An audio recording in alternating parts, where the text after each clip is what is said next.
men are men who dare to die as well as any Spaniard in the world. You know what?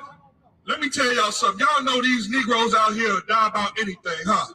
We dare to die about any goddamn thing. So much so that we killing each other over pennies on the dollar. We unalive each other for nothing, for a color.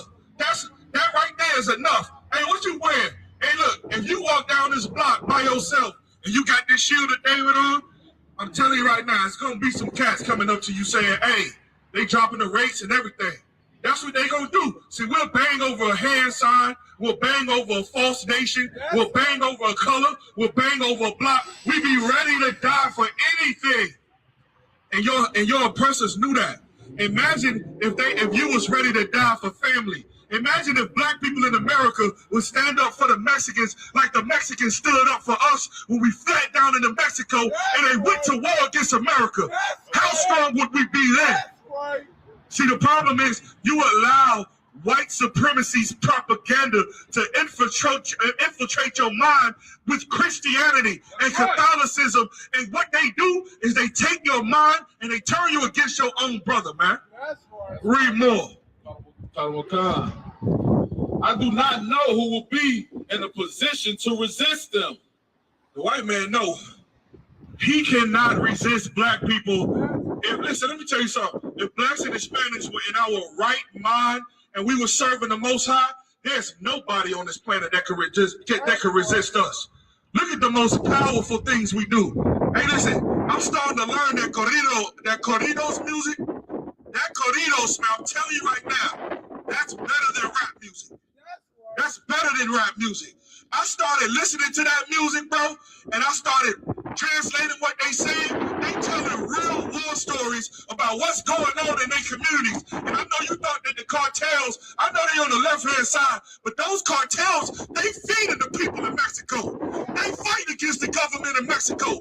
They standing against oppression in Mexico. And you have been told that America done demonized these cats. And let me tell you something. Selling drugs is never a way to get it done.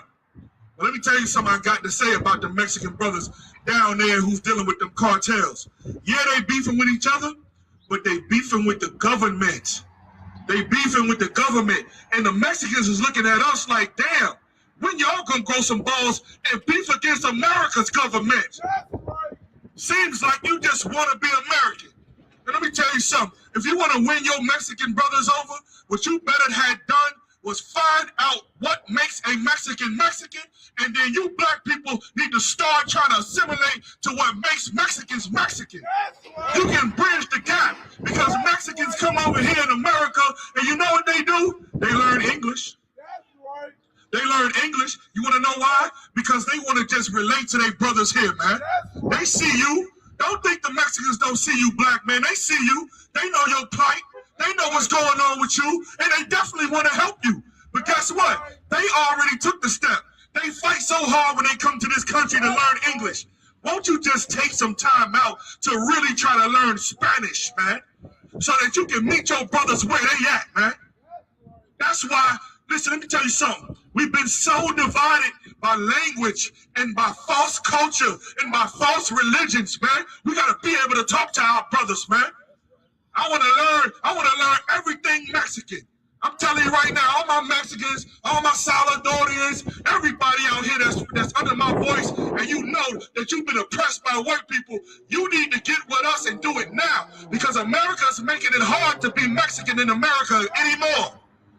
It's damn near the only place where you'll be protected at in America to be Mexican is in the Israelite School of Universal Practical Knowledge under Commander General Yohana, man.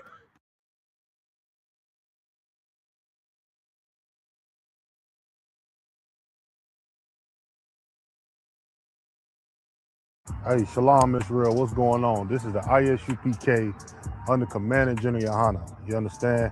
What I'm about to do right now, I'm going to show you the ISUPK Chicago School.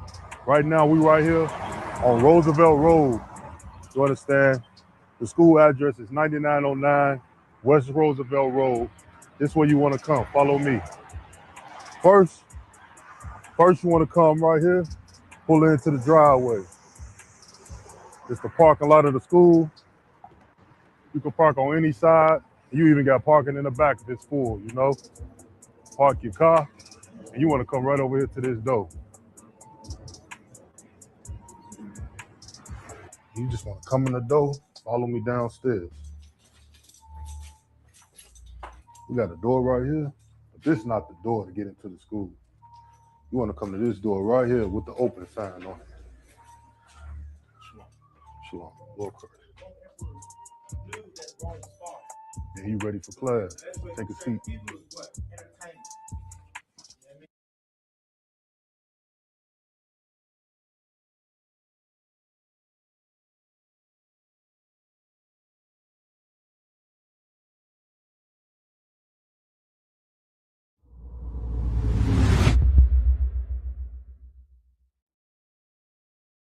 Shalom Israel, Roundtable of Truth interviews, you know what I'm saying? And today, got a very special interview, the water, if I could, General Muhammad, you know what I'm saying? Bless us with his presence right now. So first off, I want to say, General, how you doing so far? I'm outstanding, How are you doing? Kawakasa, I'm not too wild, Good sir. to be here. Kawakasa. What can I do for you? Kawakasa. So first off, I just want to say, you can talk about the New York cookout, what we got going on? Listen, let me tell you something, man. So many years back when I was young in the truth, like I remember coming to a cookout in New York every year, brother. And I thank the Most High that this school is still here. We endured so much, so many attacks, so many vicious enemies with their hearts full of hate towards the Israelite school of UPK and what Commanding General Ayana has built out. And yet here we are. So here we are again, brother, in Harlem, having the New York cookout, man, with so many brothers and sisters able to come here and enjoy not only food, not only drink, but something that is extremely delightful to be able to enjoy each other. Here in New York, we're able to be with one another. There's nothing greater than that. There's nothing greater than one another. We come together every year in New York, as well as other cities throughout the country now, but this was the first time. The New York cookout was the first cookout that the Israelite School of UPK ever had annually, and we're still having it today, and we're doing it for each other. You understand? Sir. And that's heavy. What goes to my point about, I want to talk with you today about perseverance. Okay. Because that's something that Black people, Hispanics don't really have. We think we have a grasp of it. You know, I'm rich. I persevered through the hood. Now I can live in Beverly Hills. But it's something different with our brothers in the truth, and he stays in the hood, sir. If I could, if you could expound on about how to have perseverance and staying where you are. Okay, the problem with perseverance, right? Perseverance comes against human nature, right? Human nature, if I feel pain, if I feel pain, I stop. Right? If I put my hand in fire and it hurts, I pull my hand out. If I'm hungry, I find somewhere to eat, right? To persevere, you have to continue in the thing that is hurting you. You have to keep doing it because you have to realize that there is great gain in the pain. So if I'm in Harlem, I get enough money, I'm leaving because of the pain of being in Harlem, the pain of being in Brooklyn, the pain of being in Mississippi, the pain of being in Alabama in Black and Hispanic neighborhoods. There's pain, suffering there. Well, the minute I can leave that suffering, I will, unless I realize there's a greater gain later. You understand? That's the key to perseverance. You forego temporary pleasure that is for today, and you trade that for pleasure that is tomorrow. And that's how anyone does anything. How do you get through college? You suffer. You go hungry. You work odd jobs so you can afford to pay books, knowing that I could just drop out, right?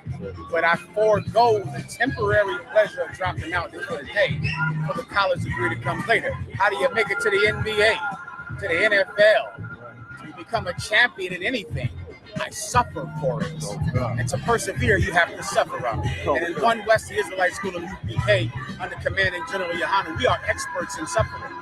We understand how to do it, and that's why we persevere. You understand? So that goes to my point, the truth. We're going through the pain now for the kingdom. You're telling the truth, though. That's how it works. But once again, you're fighting nature to do that. Nature says stop when it hurts. Stop when you get tired. Stop when there's pain. You start arguing with your wife, you break up. She's unhappy with you. She leaves you. Nature says to end pain. Nature doesn't care about pleasure in the future. Remember Esau in the Bible, our enemy, the so-called white man. He came in the house hungry, in his dwelling hungry from hunting. And he traded his birthright for food he could have now. Right now, today. He hated that birthright. Why? Because that birthright was something you got later. You understand? He wants meat in his stomach now, not something you got to get later. But we can't be like him, who's a pervert.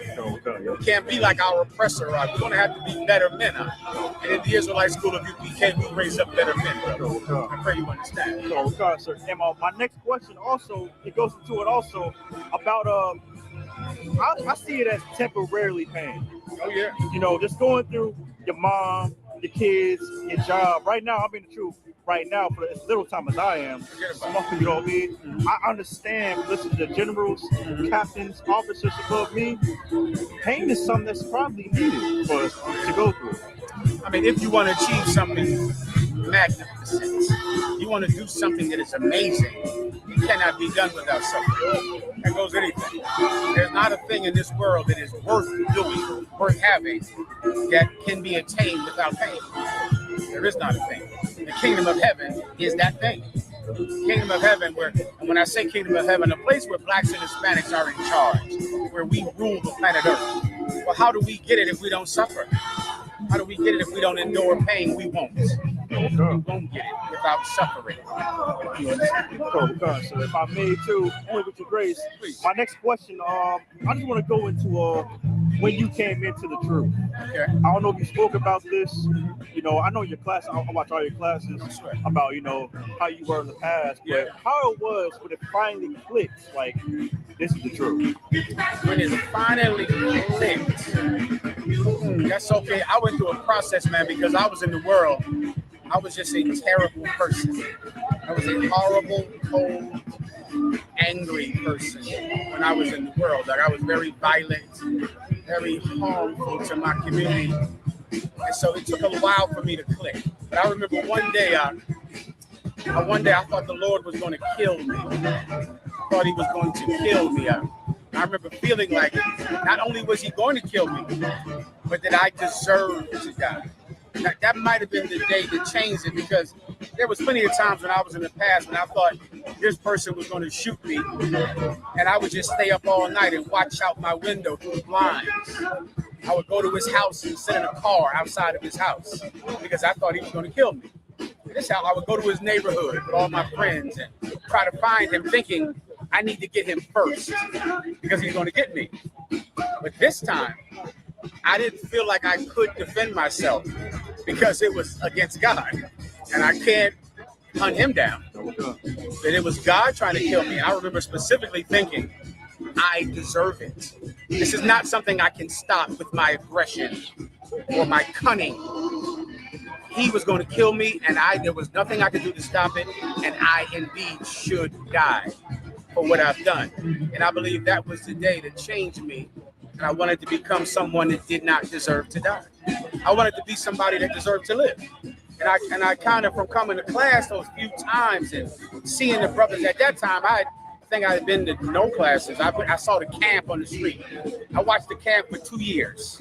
I would just show up every week at camp thinking those are some great brothers, but they could never let me in that group. I thought they would never let me in. That's what I thought. I thought they won't accept someone like me. For 2 years I did that. Then I remember that day when I thought I was going to die. Thought I deserved it, knew I deserved it, knew I couldn't defend myself, couldn't stop it, couldn't find him first, couldn't hunt him down before he gets me. And that day I remember thinking, I have to become someone that is worthy of being alive, someone that he needs. That was how it translated to my brain. Like, like anything, if you had a farmer, if you got a man that owns the land, what would make him let you work on his land? I'm a good farmer. I plow, I pick up the trash, I'm there every day. So he's not going to fire me because my employer needs me. And that is how it translated. Like, I'll just make myself necessary to God. I'll just always be around, always help, always show up. And in doing so, maybe he'll see that I have value and he won't put me in jail for 30 years. Or he won't kill me because I'll make myself valuable to God in my service. And that's what changed me.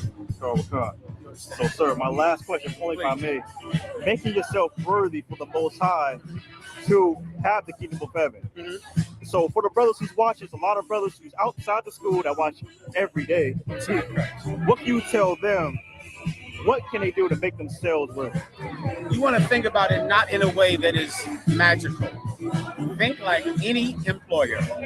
That's it. And Jesus Christ gave those examples in the Bible about a husbandman and a farmer and the owner of land. You want God to need you.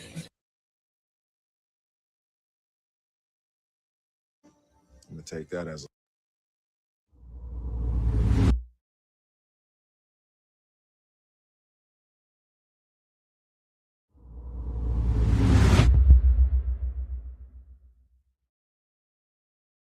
Hey, it's your own little crazy Israel, you know what I'm saying? Round table of truth, you know what I'm saying? And of course, today I'm accompanied by Officer of 5,000 Kazakh Ahmad. You know what I'm saying? I got the opportunity, I saw him, so I'm gonna go ahead and take it, you know what I'm saying? So first off, sir, you know what I'm saying? I just want to start off, you know what I'm saying, for brothers may not know, you was born in DC? No, I was not born in DC. I was born in the Midwest, Illinois. Man, you understand? okay. Not too far from Chicago. You understand? And I ended up getting over this side of the country through Esau's military, the white man's military. Mm-hmm. But I'm glad I'm where I am. You know, I'm from 1 West 125th Harlem, New York. That's really where I'm from. That's where we all from. When you know the truth. So yeah, I just want to say, you know what I'm saying? You really a known face in Israel. No. You know what I'm saying? I was trying to get like everybody else. Yeah, Captain Clyde, Captain Zaria, you know, Captain Shock. Them brothers been putting in work, so you know, I'm just trying to follow what I see them do. Right, and that's to the point too. You know what I'm saying? Even though you was in Esau military doing a lot of work in there, how did it feel from transferring from a white man army to literally a black man army? Oh, brother, that's an excellent question. It was night and day. I wouldn't even consider what Esau has going on in the army. I think they're playing army. They just white men with it's a large militia. They're not an army. They're white men with guns. I came to the UPK, brother, the Lord's army. And I get to see real discipline, real structure, real order, and most importantly, what I couldn't find in the white man's army, real brotherhood. And so it was night and day. I had to watch my back in Esau military. I couldn't trust anybody I was around. The culture of it is real dysfunctional. You know, it's real dysfunctional, and it's not meant for our people to be in it. It's meant for Esau. Like, he thrives in those type of environments. Black and Hispanic men, we too sincere and too loyal to be in a toxic environment like that. We should be in the Lord's army where, you know, you're not going to get taken advantage of and looked at as weak because you have loyalty and brotherhood. So it's a night and day thing. What you're saying, sir, is so heavy because in the white man's military, you got these little groups. They do weird stuff like fraternities. Yeah, exactly like fraternities, sir. So you got to shave your beard. Yeah.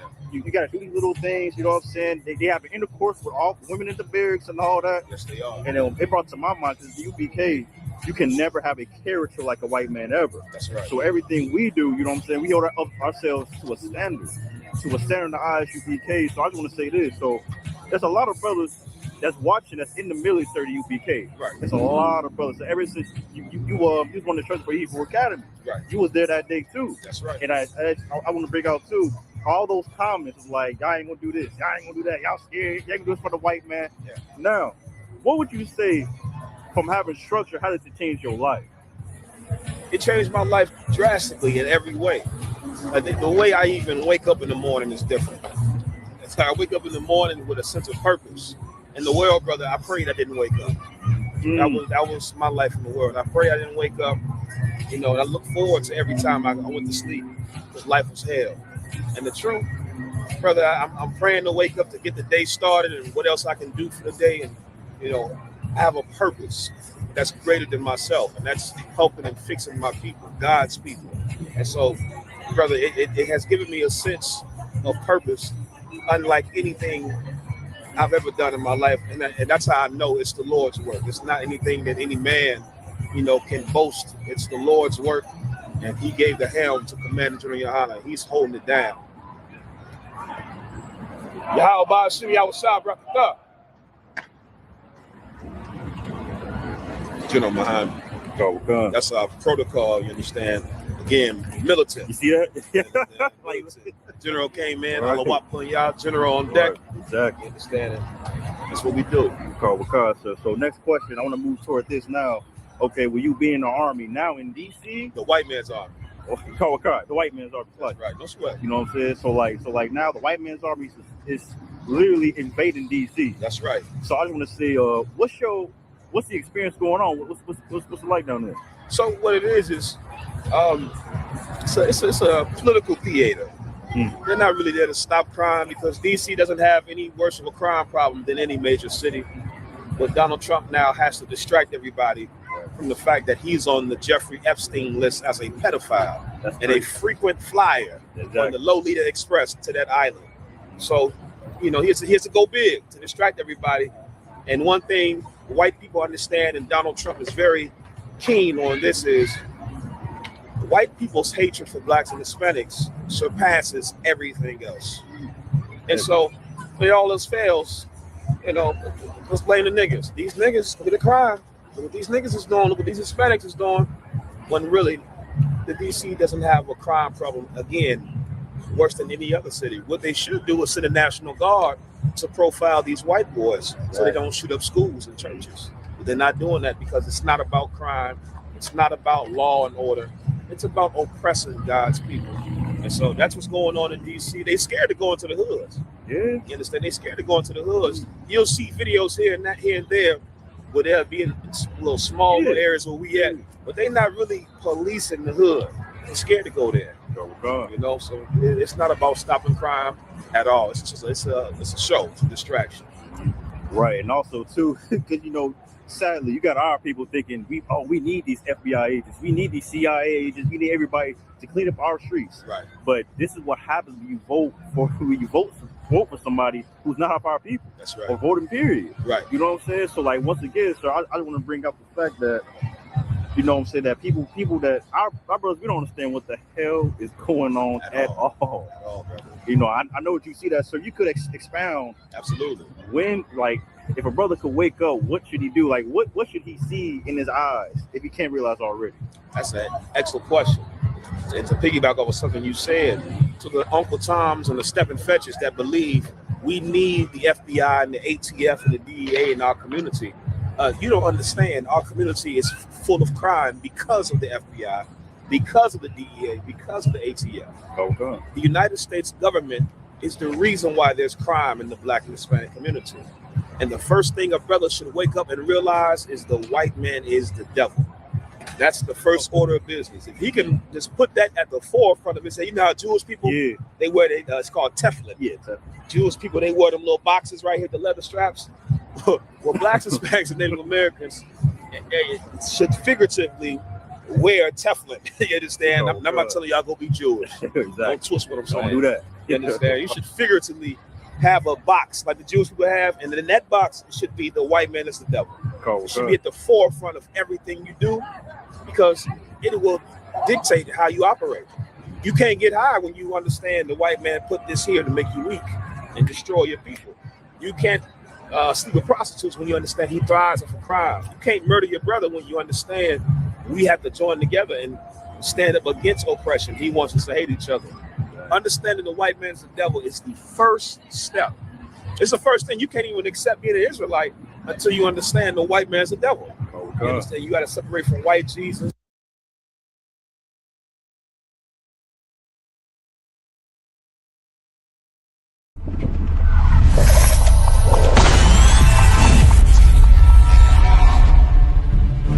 You're a black Marine or a black whatever in the white man's military, that make them want to kill you more. Mm-hmm. Like when they see the uniform on you, they get an extra disdain for you. You know what I'm saying? Because they don't understand why in the hell do you want to fight for them.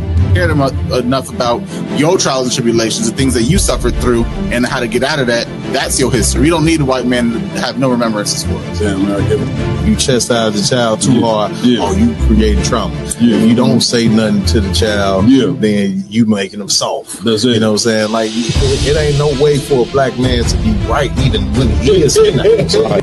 White people that's out there that want to help black and Hispanic people, the best thing you can do is just leave us the hell alone. They are all against you. They all want to destroy you, and the ultimate goal of all of them is to put you back into slavery and subjection.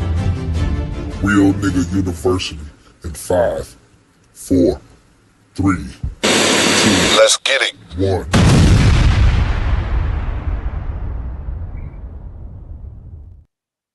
All right, clap it up. You understand? Shalom, Israel. This is another episode of the Round Table of Truth over here in Chicago. Unfortunately, Captain Quad, he's not here right now, but he will most likely pull through. You know what I'm saying? The ISBK, we do so much work. You know, Captain Quad and some of the other hosts are out there doing an event. You understand? Trying to, you know, build up the people or whatever the case may be out there because, you know, it's Juneteenth, a lot going on. So it's definitely time to, you know, use all the brothers and all the manpower we have to do something great for the nation of Israel. That's right. You understand? So Lord, allow the brothers can make it here on time and all that good. But right now, of course, we here Friday night as per usual. Gonna break down a lot of things. Before we break down anything, we got to make sure to give homage to who homage is due.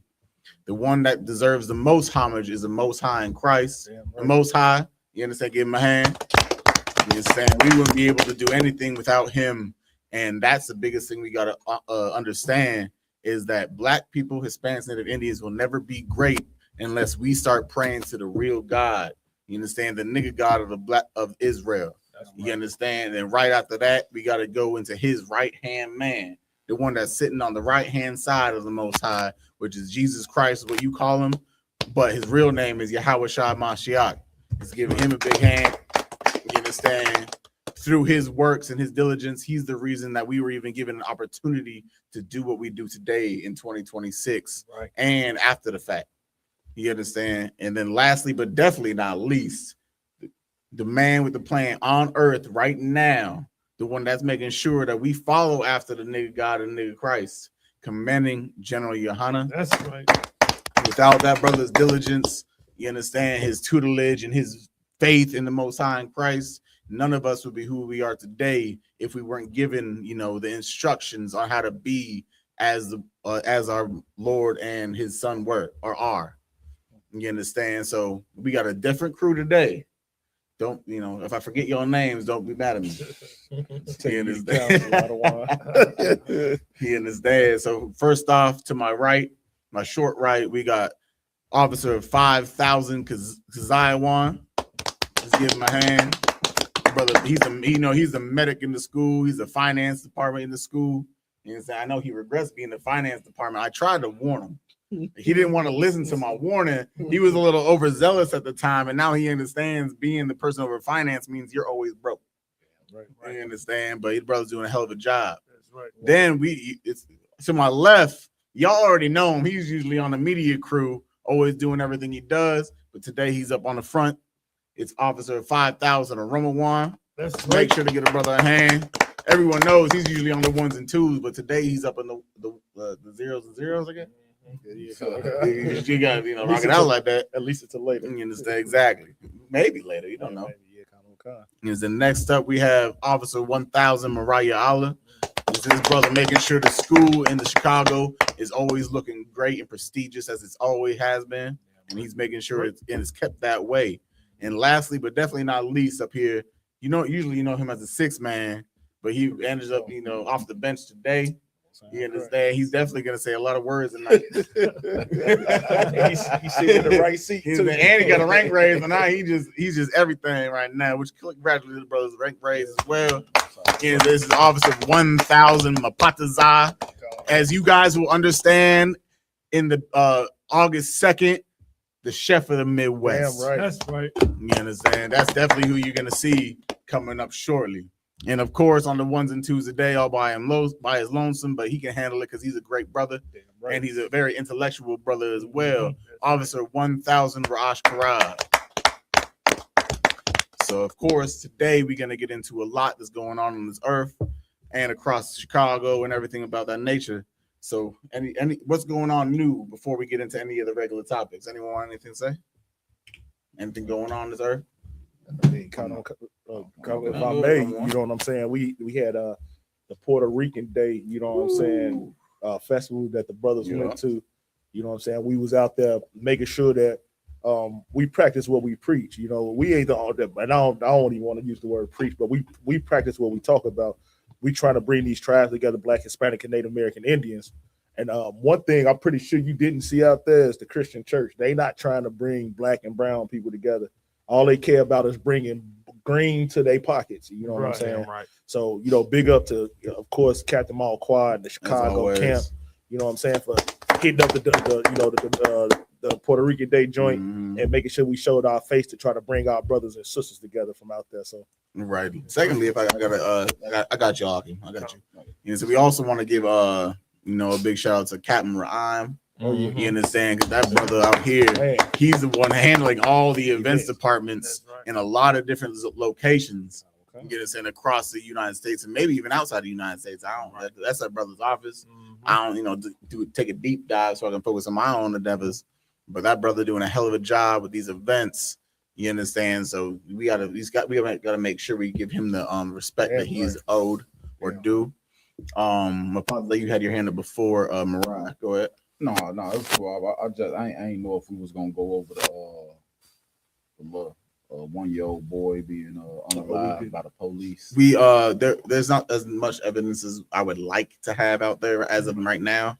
So when they start releasing more evidence, I think that'll be the prime real estate. Of course, it's a tragedy, as always, when a young baby gets unalive. But charging steadfast into something that hasn't even been investigated in its fullest could be dangerous. You understand? We don't want to of course, we don't want to be fools. We want to wait until the real evidence comes out before we start, saying this person was in the right or this person was in the wrong, because who knows right now? It's too fresh of a case. Mariah? If I could, like Ramon said, like the Puerto Rican Day Parade, there was no churches out there, because I was out there 3 days in a row. I know they was not there, you know what I'm saying? And also, what's so crazy, there was a brother, me, Officer Shire, was at the event. We had to move our cars because they was towing people's cars. And so as we sitting in the car, I don't know how this brother, I just got the video, you know what I'm saying? It's an excellent brother. So as the guy was on the bike, a guy was driving, police officer didn't check the mirror. Police officer was going to make a U-turn and he pulled. I remember I saw the video online. Yeah. It's because police believe they have all the power on the earth, to do whatever they want to do. They do that. They do what they want to do. Right. They believe they're above the law since they enforce the law. You understand? And because of that egotistical mindset, they are able to, run lights without having to worry about oncoming traffic. They're able to run through pedestrian sidewalks. Like, we have police in Chicago all the time. They drive through the beach. Right. For what the hell purpose you got to drive through the beach? Y'all could just walk through the beach or have your peon bicycle cops. Yeah, they got bicycle cops. Put the bicycle cops on the sidewalks at the beach. You don't got to drive through the beach. But at the end of the day, like I said, police, they do what they want to do because they believe they're above the law. Right. You understand? So they're able to do all these types of things because, blue protects blue. Yeah. You understand? And they've made that known. That's why Black Lives Matter became Blue Lives Matter, didn't it? Yes. So we definitely have to always remember that. But before I move on to the first topic, I want to say something about the Puerto Rican Day Parade, because it kind of goes, it's really hand in hand with Juneteenth. It's so crazy that the Puerto Rican Day festivals and stuff like that. Actually, you know what? I'm going to hold off because I'm going to bring this out during the Juneteenth event. Yeah, because if we're going to talk about Juneteenth, don't get it twisted. That's right. You understand? But it's more than just Juneteenth, because you can't leave out the other tribes of the nation of Israel. So we're going to speak upon that as well. You understand? So first, let's get into the first topic. If I could, Rumble One, he's going to be the one bringing up the Rumble One. He's going to be the meat of today. You understand? Because I was gonna be the I will of today. Pop's not gonna be the Mayad of today for sure. Hey, Cap, that's why I said he in the right seat. Mariah gonna be the Yardana today. I'm telling you. I will alone. He I will alone. Oh, Khan. Yeah, today Mariah is definitely the Yardana. He's gonna sit back cool and say what needs to be said in the perfect moments possible in the slickest of ways. Yeah, this damn Rash is just gonna be Rash as usual. But let's go ahead. Ramon. Khan. So this the first article we going over. This is an article, but we also put it up on the screen. So just read the topic of the screen. You can give a little bit of rundown of what it's about, and then we'll have Kazan won't read the Khan. So it says children forced to perform same-sex kisses by LGBT activist teacher, then graded on the assignment. This story is coming out of Colorado. It's a school in Colorado, and he gonna read more on it, where this teacher, a white teacher at that, a woman that was having her kids kissing each other as far as male on male, female on female, and it wasn't only that, it was also male and female, but it was also male on male, female on female, and this was a part of the assignment that this teacher was teaching in class, and she was doing it for quite a while until she, of course, she got caught. So he has the topic on it. Now, before we even get to the article, I'm only saying this. This story needs to be talked about because we're in the middle of Pride Month. Right. June has became a month of sexual deviancy. You understand? Because America and all the things that they teach about love is love and God loves everybody, because the Christian church has been lying to us for so long. We believe in America. When I mean like just the American society itself, not us, obviously. You understand? Believe that it's okay to be with the same sex. If you're a man and you're a man, that's okay. If you're a woman, you're a woman, that's okay. That's what America is enforcing by throwing this agenda in our faces every year on June. You understand? The entire month, not even a day. Right. You understand? I got like when they. I'm not saying we don't advocate for any of these things, but they give fathers only one day. They give mothers only one day. They give the American freedom of when they, got free from Great Britain one day. But when it comes down to being a sexual deviant, they get 31 of them. Right. No, 30. I think month of June has 30 days. 30. Either way, one extra day ain't gonna kill us. But that I got you. That's the craziest thing in the world. Like when they win wars, one day. When it's memorials, one day. But when it's about their propaganda and what they want to promote and how to make Americans be this type of way, they make it for a month. That's the most crazy part. 9/11 got one day, didn't it? You understand? All these type of days where they try to honor, remember fallen short. Memorial Day, one day. Veterans Day, one day. Labor Day, one day. All these times where they're trying to reverence something or someone that died for their sakes in America, it's just a day. But when it comes down to being a homosexual, they get a month just because they choose to sleep with the same gender. For what reason? I'm not even going to go into the entire for what reason yet, because we got to get to the article because it's an agenda. I'll let my pause you got it, and then I'll let you speak. Yeah, no, I just wanted to say, it's heavy you just brought that out, because they don't even have a straight Pride Month. You know what I'm saying? Right. They gay people, I'm gonna say the LGBTQ community depend on men like us to make more LGBTQ people, because they not making them. They not sitting down and know what I'm saying, and having babies. Yeah, right. You know what I'm saying? And then on top of that, you were saying, you know what I'm saying, they give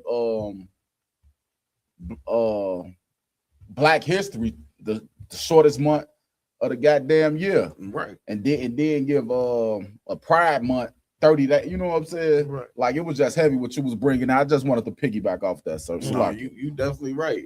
I ain't gonna, because he just said exactly what I was gonna say about them giving Black History, because we talking about how many months Black History Month, they give us the shortest month, which regardless, if they gave us the longest month, that the Bible it's irrelevant. The Bible say a gift destroyed the heart. It lets you know that the whole fact of them giving you this is to destroy you even more. You know what I'm saying? It's just to destroy, just like this Juneteenth. You know how many I drive trucks for a living. You know how many people I watch today drive around with African flags on their car, not even knowing that they ain't even damn Africans. You ain't even an African. Right. You're right. They hate you. Africans hate you. But you riding around, here you go, making the Africans richer by buying their flags, or making America richer by buying their flags. When this, with Juneteenth, even if we did accredit it, it has nothing to do with Africans. Like that's just that's how destroyed we are as a people. Right. No, you're completely right. So right before we get to this article, like what y'all saying is that they gave, of course, Black people a month in February, and they gave the rainbow community a month in June, and it's all about being prideful about the people that you are. Mm-hmm. And that's what's destroying us. Damn right. We don't understand when you read the Bible, it says pride go before pride is what brings destruction. Is paraphrasing. You understand? So they're making it so the rainbow community, they're so prideful because they're being destroyed, because they're destroyed. Right. Black people, they get a bunt because we destroy. You understand? When we start embracing ourselves to that type of regard, we keep thinking we got to embrace the wickedness that we live. You understand? Because if that's the case, why don't white people have a month, a Pride Month? Why doesn't the Chinese or the Arabs or the Jewish or whatever the case may be, why don't any other races or sects of people have a month to celebrate their pride? Because they're making sure to focus on Blacks, Hispanics, Native Indians. That's right. It's Black History Month, is it not? So obviously they're targeting Black people. You understand? In Pride Month, they're targeting, the rainbow community, but at the same time, we lead a big faction of that. So it's like it's a twofer. They hitting the straight individuals on February, then they're gonna and the homosexuals on February, but then they coming straight for the homosexuals that are already destroyed. They just making sure they ground and pound you. It's like a 1-2, a jab and a right hook. That's what they're doing. Before I go to Winlana, because this is just so much. Go ahead. Just real quick. I'm probably passionate. I get it. No, because what you said was, I'm sorry, you saying the heaviest. I'm sorry. Not really. Blacks, Hispanics, and Native American Indians, the only one that have months in the American period. You ever notice that they got the Mexican Heritage Month? They got a Native Indian or Indian Heritage. No, I'm saying months. Blacks, Hispanics, and Native American Indians. But like you said earlier, you was like, the white man ain't got a month. They don't have to have a month. They got a whole year to themselves. Like you don't hear Chinese months. You don't hear nothing about none of these other heathen races or heathen people months, because they don't have to give them. They gave them their 50 acres. You look at it, you got Chinatown, they got 50 acres. You got Germantown, Germans got 50 acres. But Native American Indian and the Black and Hispanic, we have nothing. So what they give us to make us feel good, to make us feel like, okay, you got some, is you get a month. Yeah, you get, to make us feel included, they give us a month or whatever the case may be. You hold your point. I'll let you can say it as long as you remember it. In the midst of the articles, we want to at least start bringing out the causes of what we're talking about. We rambling. It's heavy rambling, but it's rambling. Go ahead, because I want to leave in it. Connor Wakan, CBS News.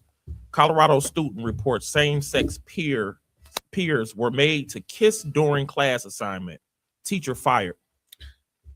What grade is this? If you look at the photo, I would have to say this is elementary school. First grade. Middle school, crazy work. It's elementary. That's first grade. This is first. Maybe it says first grade. It looked like first. This is definitely middle. This is elementary school between first and fourth.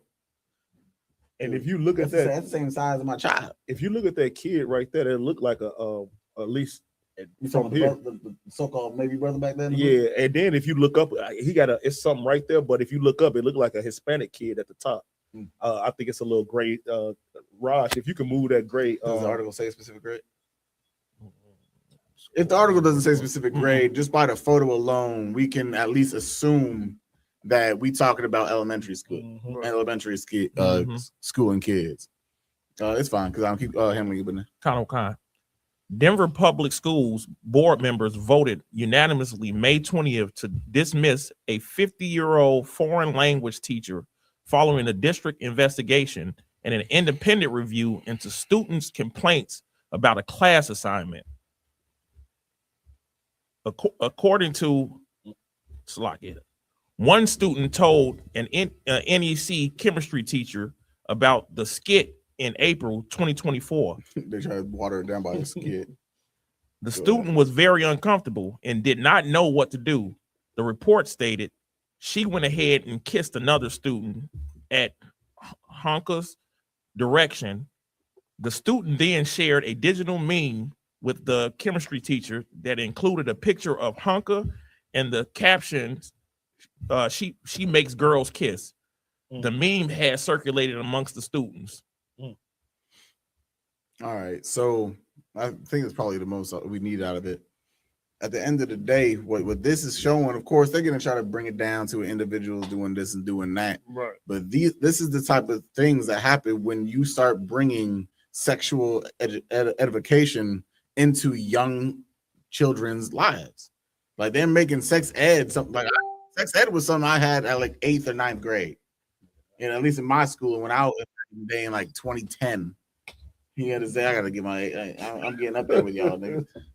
But at the end of the day, like they used to have sexual education when you actually are experiencing like those type of urges. Yeah. You're hitting puberty, you're becoming interested in the opposite sex. Hashtag opposite. Right. You understand? But that's what it made a little bit more, at least it made a little bit more sense. They're introducing sex education into kindergartens and middle schools and elementary schools out that order. Of course, things like this are going to happen. You understand? And not only, of course, but then they bring in the whole lifestyle that it's okay to be with a boy and a girl and a girl. Right. And then you have proactive believers in the rainbow community. They're going to, of course, push their agenda. If like I don't want to do it, but I think I might need to play that same nasty song that I played on the class on Wednesday. You understand? Whether I don't want to do it because that was just Satan to my ears. But at the end of the day, like the homosexual, the gay movement, the rainbow movement is all about conforming your children. Yeah, right. So they're attacking the children. And if you get dismissed if you get dismayed by being an adult and you're discussing lusts, that's because you just an evil bastard. Right. You understand? You don't have no discipline. You just confused and you just being a person that lusts after anything that moves. You understand? But at the end of the day, the whole movement, I got y'all. Yeah. At the end of the day, the entire movement is about coming for your children. Because once they give the children the idea that it's okay to be in that community, rainbow, then when they grow up, they're going to be adults. Right. When they're adults, they're going to teach those children and so forth and so such. And now being a heterosexual is going to be the difference. It's going to be a minority. Being a heterosexual is going to be a minority if they teach it's natural to do this. Oh, I'm born this way. Damn lie. We're born with zero sense. We're born with zero capabilities. We lay there, cry, poop, eat, and sleep when we're born. We're not born a homosexual. We're not born a heterosexual. Right. We're born just a meat sack that poops, sleeps, and cries. That's what we're born at the end of the day. You understand? And we get taught. That's why the scriptures say, raise up a child in the way they should go. You got to teach children what you can and cannot do, how you should live or should not live. We're not like not Lil Wayne. Kanye, was it Kanye West? Yeah, no, Dwayne Wade. Dwayne Wade saying, I learned from my child. You learn from your child because you're an idiot. You're not a real parent. That's what America teaches you, that all wisdom's good wisdom. That's a lie.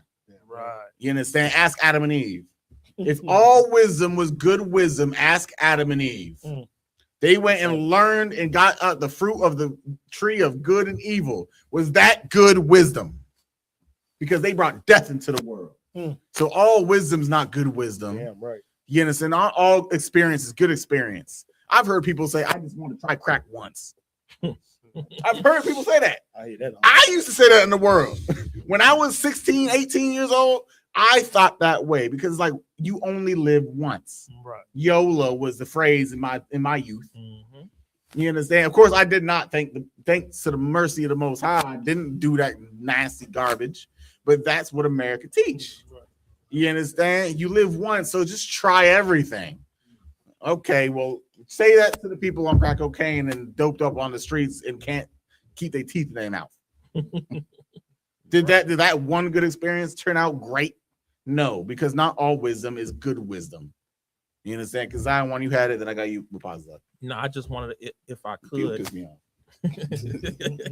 No, if I could, I mayhem me. Hey, when you see Kind of that what scene, mayhem, I got the spirit of cat ball today. got the spirit of mayhem. Yeah. No, if I could, I just wanted to piggyback off what you're saying, but I want to piggyback off of it with this actual article, because what you were saying about how they're taking your children and they trying to teach them the LGBTQ process, lifestyle. The paragraph in here says, one student interviewed directly in the independent review also testified that Hunka is the teacher. She's the one who's crazy the name. teacher of the class. Honky.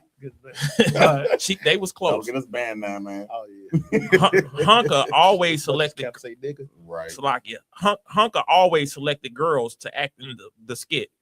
Despite a nearly 50-50 split among boys and girls in the class, the student could not recall Hunka choosing a boy actor. This student refused to participate and testified that she received a 0 score for the grade on her assignment. And just goes to show you that you can tell that her fetish was girl on girl. Of course, this is her class, right? She's teaching other girls how to be just like her, how to be the LGBTQ, the lesbian or whatever she is, just like her. She don't care about 2 boys because the lifestyle that she lives is what she wants to replicate again with these kids. And you know, with this student testifying this, you can tell that the demon that's on her is it wants to go on to other little girls like that. You know what I'm saying? In Blacks and Hispanics, your little daughters is in these classes. Right. So what you need to do is make sure you teach them how to avoid, just like this little girl who took the 0, take the 0. Just take it. Take the L. Yeah, just take the L. One sec. What you saying so heavy, I gotta bring it one more step further. That honko lady or whatever, that nasty devil and her disgusting lusts, she's not only about being a girl on girl or boy on boy, she's about children. She's about the P word. I don't know what we can say. We can say the word. Yeah. She's about pedophilia. That's what she's into. You want to know why? Because majority of, I'm not saying everyone, but majority of the lifestyles of the rainbow community were all touched when they were children. You know, they had an adult take advantage of them in their innocency and their youth and took advantage of it. That's what she was doing. She was taking advantage of other people's kids to take hold of her disgusting lusts. Right. Not only it just happens to be that it was in the rainbow community lifestyle. It just happened to be. If she was a heterosexual, it would have been the boys and the girls intermingling. You understand? But her herself, by being a homosexual, she focused on the young girls. Because back in the day, I guarantee you, it was her in that hot seat with her maybe mom or her niece or her auntie. You understand? Or it could have been an uncle. Like it's usually an uncle. Yeah. But I'm the crazy thing is, even now I'm saying that it's usually an uncle because that's a stereotype that's given to men. Uncles aren't the only ones doing the evil acts to people's children. That's right. You understand? When it comes to sexual deviancy, it can be any sex of individuals. Right. You understand? Women do the same thing men do, and usually when they do wickedness, they do it different. You know, they more cunning when they wicked. You understand? So it's possible because we treat women to a different standard as men. We don't hold the women that do these evil acts to the standards that we held men to.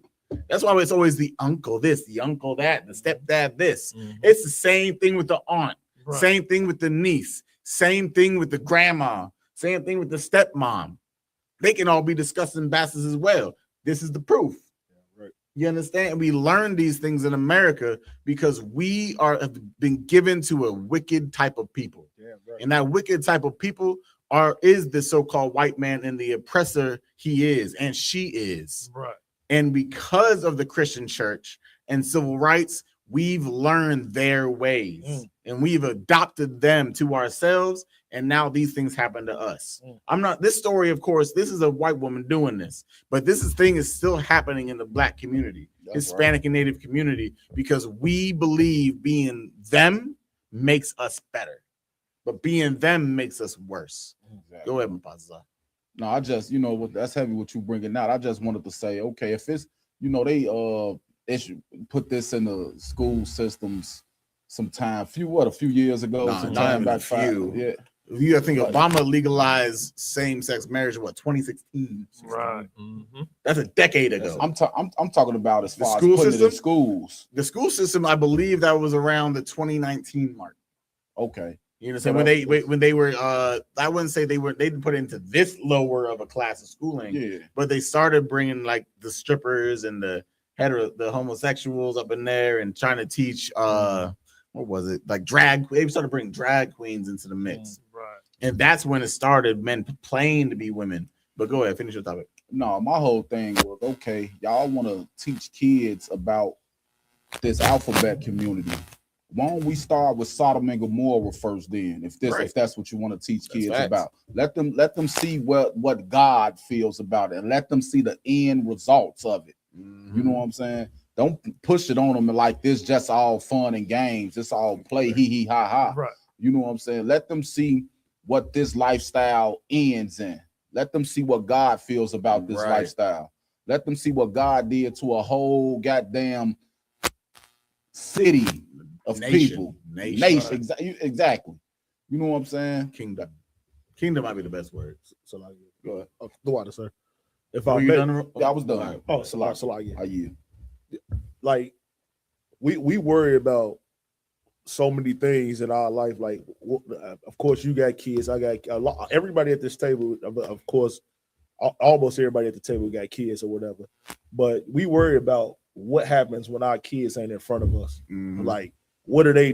We got a slave. We got to do all these things in this slavery that that has us to do so many things without being able to be responsible what happens in these classes. Right. Now, it's kids in that class right now.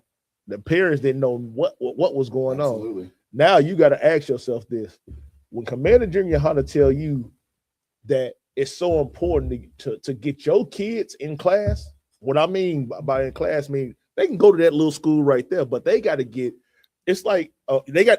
Let me finish this statement. They got to be in this class as well. The ISUPK, and it's so important for them to do that because here's the problem: they can go there, but I raised a kid that was in a different household and had to come to my house. Every time she came to my household, what did I have to do?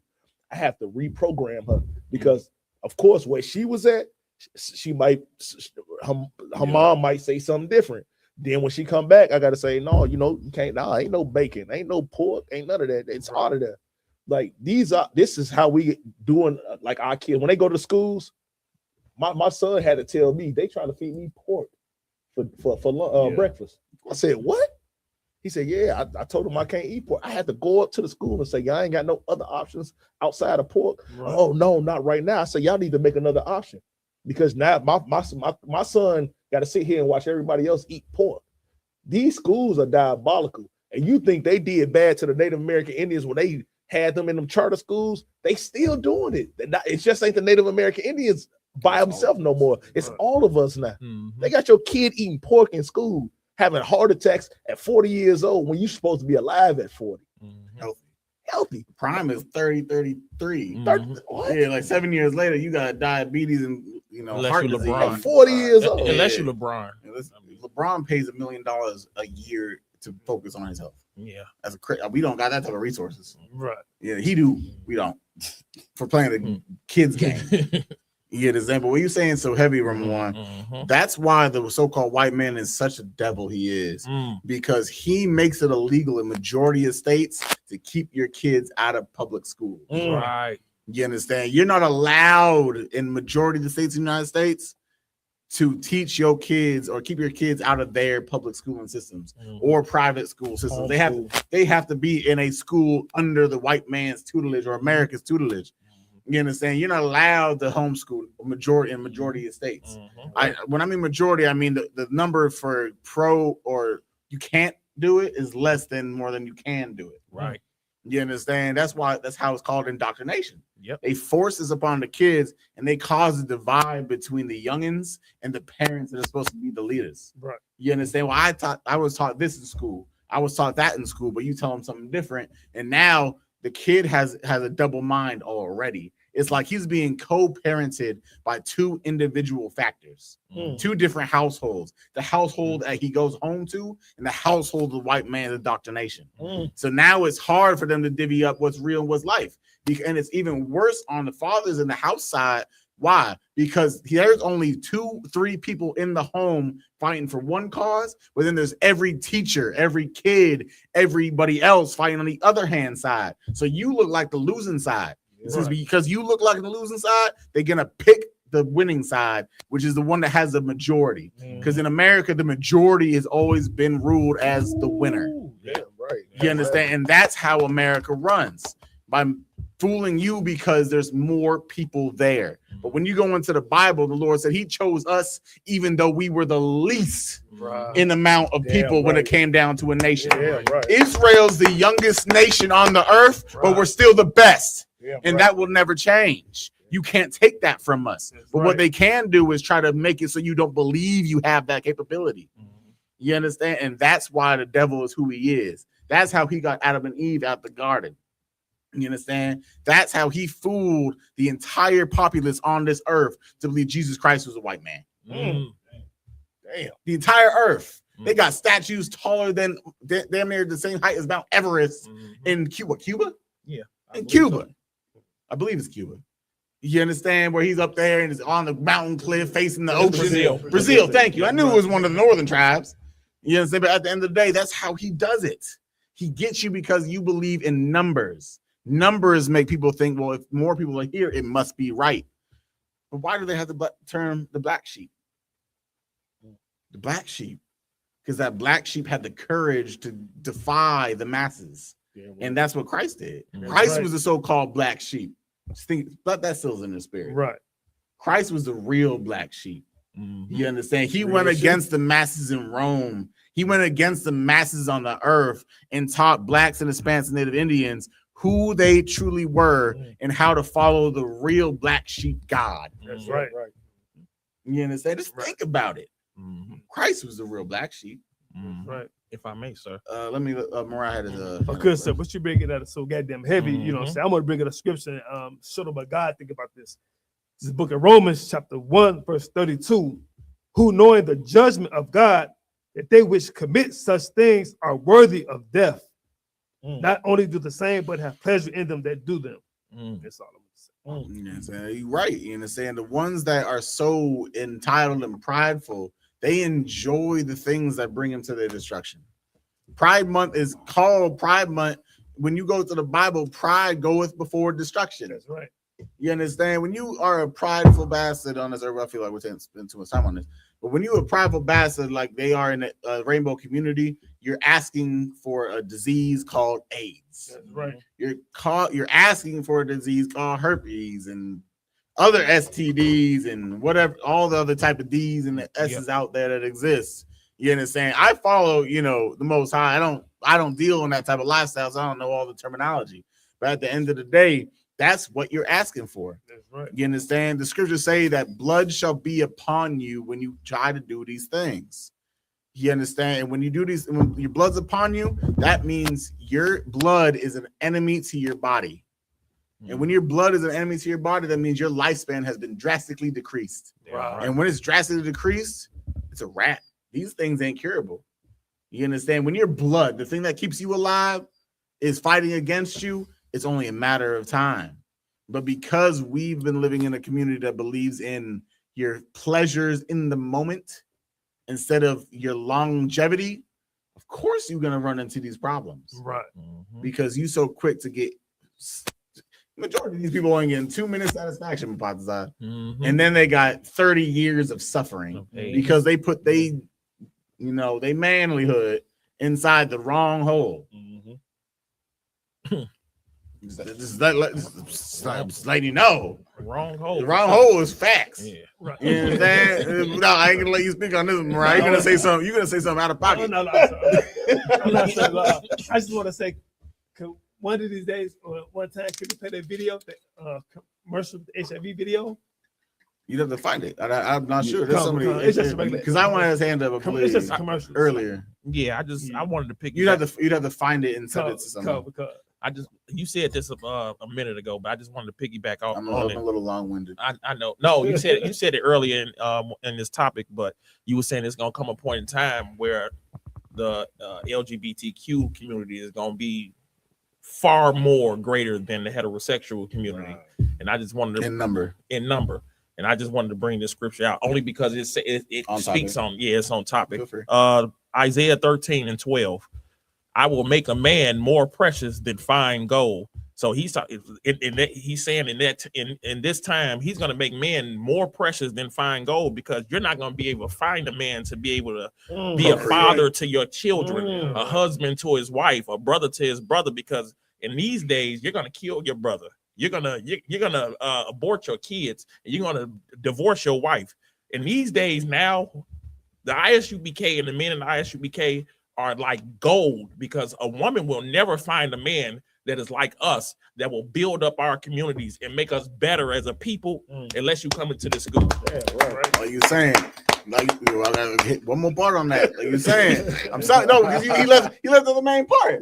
He said people doing this, people that.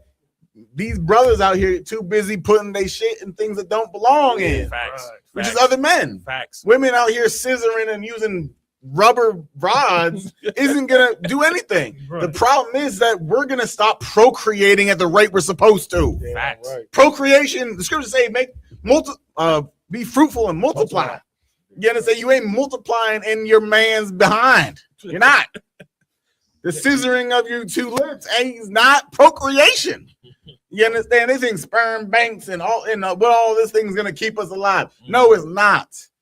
You understand? The Lord's gonna make all you wicked people barren. That's right. And that's what you deserve. Fact. Because you don't need to be raising children. You don't deserve to even have a fruitful life, because you want to live an unfruitful life. That's right. Procreation doesn't come with man and man. Procreation doesn't come with women and women. So how are you gonna be of the same type of way that God wants you to be be fruitful and multiply? You understand? Borrowing semen. That's the most wicked thing I could ever think of. You don't know and they don't even tell you who it's from. They don't tell you if it's Chinese, Japanese, Arab, white man, Hispanic man, African. They don't tell you none of that. You just say it's white, it's right. They want good hair. All they want is good hair. I'm telling you, it's crazy. Okay, last thing, and we move into the next topic. Yeah, come on, six man. Just to piggyback off what y'all was saying.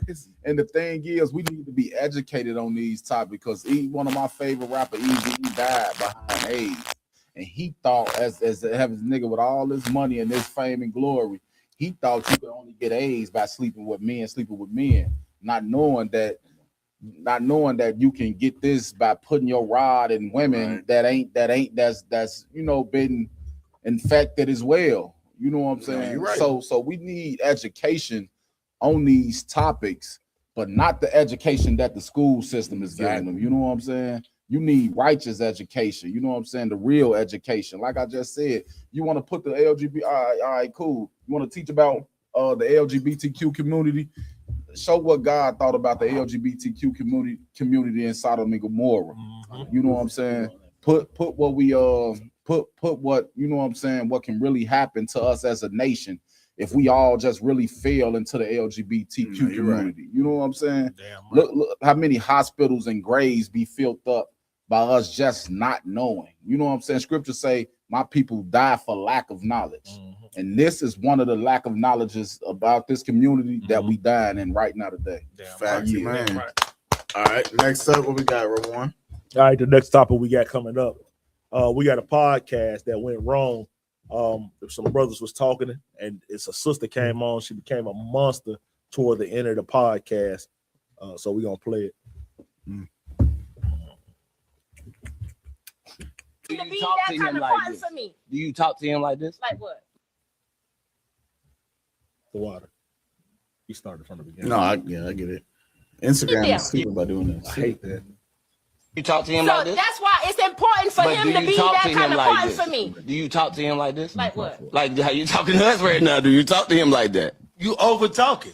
Yeah. Tell Unlike me a lot of women. Yeah, tell me you talk to him like I'm that. gonna tell you something. And you expect him to be a ride or die for you. Can I say this? I ain't gonna I say a can't lot of believe women. you. I was sitting here listening.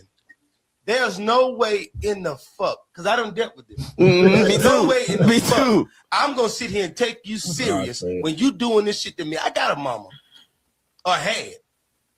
I don't need another mama. I need a partner. Yeah. My partner in business or anything ain't gonna talk to me fucked up and make me feel this big. Yeah. First of all, I want to touch on something you said earlier. I'm glad you went in like that. I want to touch on something you just said a few minutes ago. We're getting here. Yeah. We're getting here. First of all, I don't want y'all to think that by me bringing that up, I'm talking down on my man. I'm using it as an example because I know that's how a nigga would do. A nigga would take the slightest little thing you say and try to make like I'm trying to belittle my man in front of here. No, that's not what I'm doing. What I am doing, though, what I am Like if I doing, may real quick, so like if I may it just look, the way this sister couldn't even let these brothers talk, let you know that she dogging her damn her guy, whoever her guy is. I'm gonna tell you, this sister right here is destroyed. Her man is mad as hell every time they go through. I've been married for a long time. Right. I know what arguments look How many like. years? I've been married for going on 15 years now. That I'm only asking that because that's what we do in the ISUPK is we keep families intact. That's right. You understand? Without the wisdom of the Lord, brothers wouldn't be able to. Of course, I know you didn't come in for 16 years ago. No. But the fact of the matter is that without the wisdom of the Lord and the understanding of how men and women operate, marriages like that would never happen. You understand? Most people been getting divorced after 3 years. Man, to even get, I'm gonna let you get back to your point. Today, I had a sales rep come to my crib trying to sell me, some home security stuff, which I felt weak to it, and I like to make sure my house is good. Yeah. So I don't mind spending a little bit of bread. But at the end of the day, he was like, how long we've been together? I told him 6 years, and he was like, what's the key to doing that?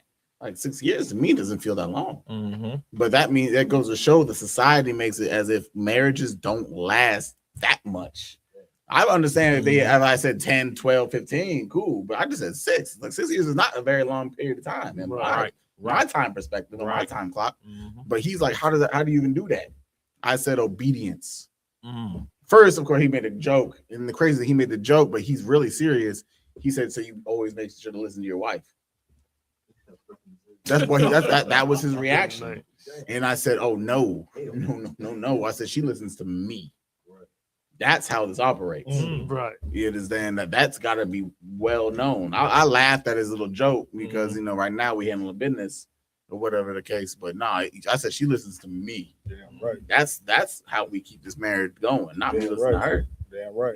But go ahead, finish. So like that's heavy what you said out of wine, and like it's so heavy because if we sit back and realize what the white man have done to our woman, you look at this video and you might say, "Oh, this woman, she's a monster. Right. She's a straight up monster." But where did she get it from? Yeah, your father, the devil. You know what I'm saying? The white man they didn't just put triggers on guns; they put triggers on women. Look at her. Her tongue is a trigger right now. As soon as he said a word that she didn't want to hear, she took off. Right. She was not guns ain't the only. Here's the crazy part: the white man don't need a gun to combat black men. He used our women to do it. Right. He's using our women to do it. Unless you got the wisdom that Commander Junior Hunter gave us, you don't know how to combat the black woman in America right now. You don't even know what to say to them because when they start ratting and raving like they doing right now, a lot of men in the hoods, what they want to do, they're gonna want to grab them by the neck instead of knowing what to do. Instead of knowing how to present themselves and say, you know what, you just chill out. You know what, I'm gonna step off for a second. You know what I'm saying? Or I'm gonna step off, period. You know what I'm saying? And when it's time, I'll be back. Because here's the reason, the whole point of you leaving and coming back is because you don't choke a sister that's monstrous. You don't put your hands on a woman that's monstrative. The Lord gave you a diversion. He said, just you know what I'm saying, step out and go kick it with Mpatazai. Go have a drink with Mpatazai for a second, and then chill. Y'all talk about it. Y'all have or go with Cap Lamont. Hey, Cap, how do you feel about this? He gonna give me what I need, the directives to go back to my household, because a lot of men don't know how to go back home. They gonna go back home with that same, mentality that they had before they left. She was talking that shit before she left. Now you got to go back home with that same thing. Like what you're saying is so heavy. Women like this are the same ones that show up to reality TV shows and ask, why can I not keep a man? Why does my boyfriends always leave? Is because you don't know how to shut the hell up. Right. You understand? For a man, for all black women out there, Hispanic, Native Indian, I got you. Women out there, men are afflicted by so many things on this earth that you will never understand. You understand? Because we supposed to be y'all providers. We gotta take care of y'all, but you don't understand the afflictions that we gotta face every day. And there was a study, there was a video. I wish we could pull it. You understand, where sister was talking about when a man goes out, he's getting oppressed by his job, getting oppressed by his employer and so-called white man, and he brings that oppression home, and he lashes out on the woman. But it's the same thing on a other scale. Women, you've been learned that you got to be as like a man. Independence has feminist movement and independence has made women believe that for them to be strong, they need to be like a man. They need to talk like a man, yell, scream, overcome, and all these different types of things, as well as apparently be naked. I don't know how they squeak that through the system. You understand? Being strong and independent as a woman, they gotta have less clothes. You understand? That's insane to me. I love, it's a love-hate relationship with the gym. You understand? I love going to the gym to work out, but it's like, why are these women naked? They don't need to be naked to work out. I'm fully clothed. I don't need to go flex in front of the mirror in the gym. I can flex in front of the mirror in my crib. You understand? You just trying to show out with the gym, but that's a whole other topic. But at the end of the day, sisters like this, they're the ones that create fatherless households. Right. You understand? These are the sisters like this that are leading our children into a plethora of black on black crime. Facts. You understand? So I ain't gonna hop on this too long. Go ahead, Mufasa. Yeah, I just, you know what I'm saying, because what y'all was bringing out was so damn heavy. You know what I'm saying? Women, like you say, the brother just said, women like this get on here and ask, why am I single? You know what I'm saying? Because there's an unjust balance in the households that you bring to the table. You know what I'm saying? A masculine man don't need a masculine woman. He got enough masculinity for the whole house. That's right. You know what I'm saying? He, the just balances, you know what I'm saying? Masculine, feminine. You know what I'm saying? If both masculine, then it's hitting the scale too hard. And not a masculine outweighing ain't no all masculine, no femininity in the crowds. It's not gonna work out because a man don't want another man. You know what I'm saying? A real man don't want another man. We in pride month. A real man don't want another man. And you know what I'm saying? Even though she a woman got a box between her legs or whatever, what makes a man not want to deal with a woman is her masculine energy. You know what I'm saying? Like you not finna deal with a woman that and super loud and clamorous, and you just came from the slave. You know what I'm saying, to provide for the house. You know what I'm saying? A man to go sleep in his car for a few months and get himself together and go get his own crib before he deal with that. And the scriptures even tell you that a man would rather deal with go dwell with a lion than a clamorous woman. A dragon. You know what I'm saying? Dragon, boy. Like what you're saying so heavy, Mufasa, is that the Christian church is so disgusting and vile. They tell you every human being has a feminine and a masculine personality or spirit. You understand? Saying that our left brain has this type of spirit, our right brain has this type of spirit. Nah, people. You just have a brain. Your brain's a brain. Don't try to put a spirit on the left hand and right hand side of my brain. Right. It doesn't make sense. But when they try to do that, they try to make it so it's like an acceptable way to say when you're gay. when you're homosexual. You just more left brain because you just embracing your femininity, or you more right brain, you embracing your masculinity. Right. Like that's a lie. Each side of your brain doesn't have a specific gender, right, or spirit upon it. Right. Your brain is just one thing that works as a whole. If one side might do this, and but the other side helps you do that, cool, fine and dandy. But it's not going to help you be a specific type of spirited person when you come down to your sexuality or how your demeanor acts. You know, your demeanor comes from the things that you go through in your life. Mm-hmm. Some brothers become more strict and stern when they're put in positions of power. You understand? More other individuals become a little bit more soft and meek if they've been put in positions of fealty. It's just a life that when you live that creates the demeanor that you have. Right. You understand? But because of America gives you so many avenues and so many types of spirits and religions and beliefs and ideologisms and all this type of things, you're confused from the moment you get into the public schools. Right. You confused when you start joining the Christian church.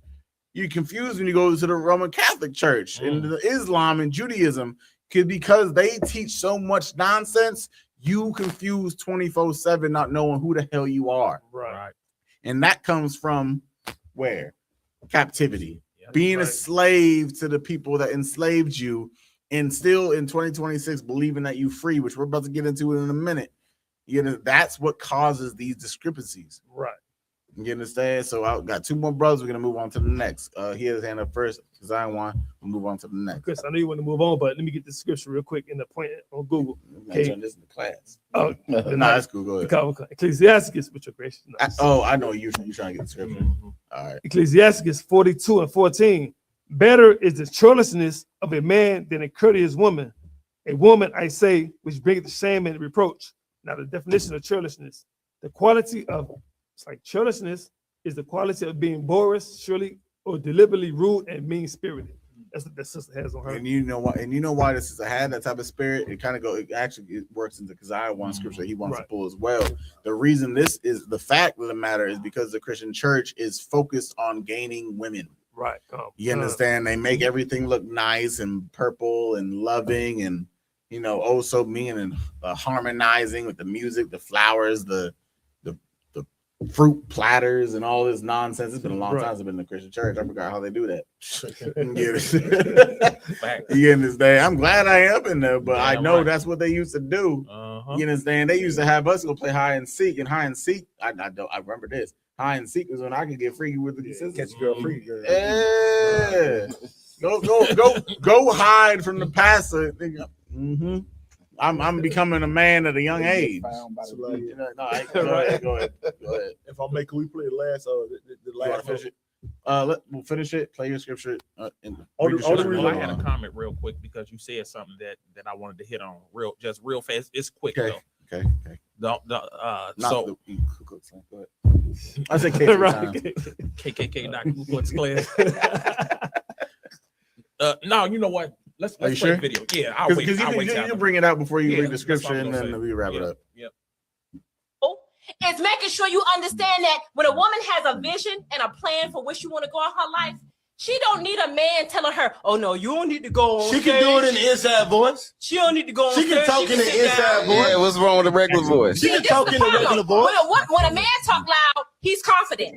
No. When a woman talk loud, no. She's when a woman talk loud, she's just loud. Yeah, because you know why? Because the women ain't supposed to talk like that. So can I finish? You're right. You're right. Fuck both of y'all if y'all think that I'm up here being some type of way, because I don't need neither one of y'all for shit, and you're not gonna sit up here and talk condescending to me either, because yes, I am a strong woman, I am a powered woman, and I don't take shit off of no nigga. I don't give a fuck if he my daddy, my brother, my man, why did you get mad at me on stage. I don't give a fuck. Listen, this is a question that you said. That's a wrap. She said, I don't care if you my daddy, my brother, or my man. She just don't have respect for men.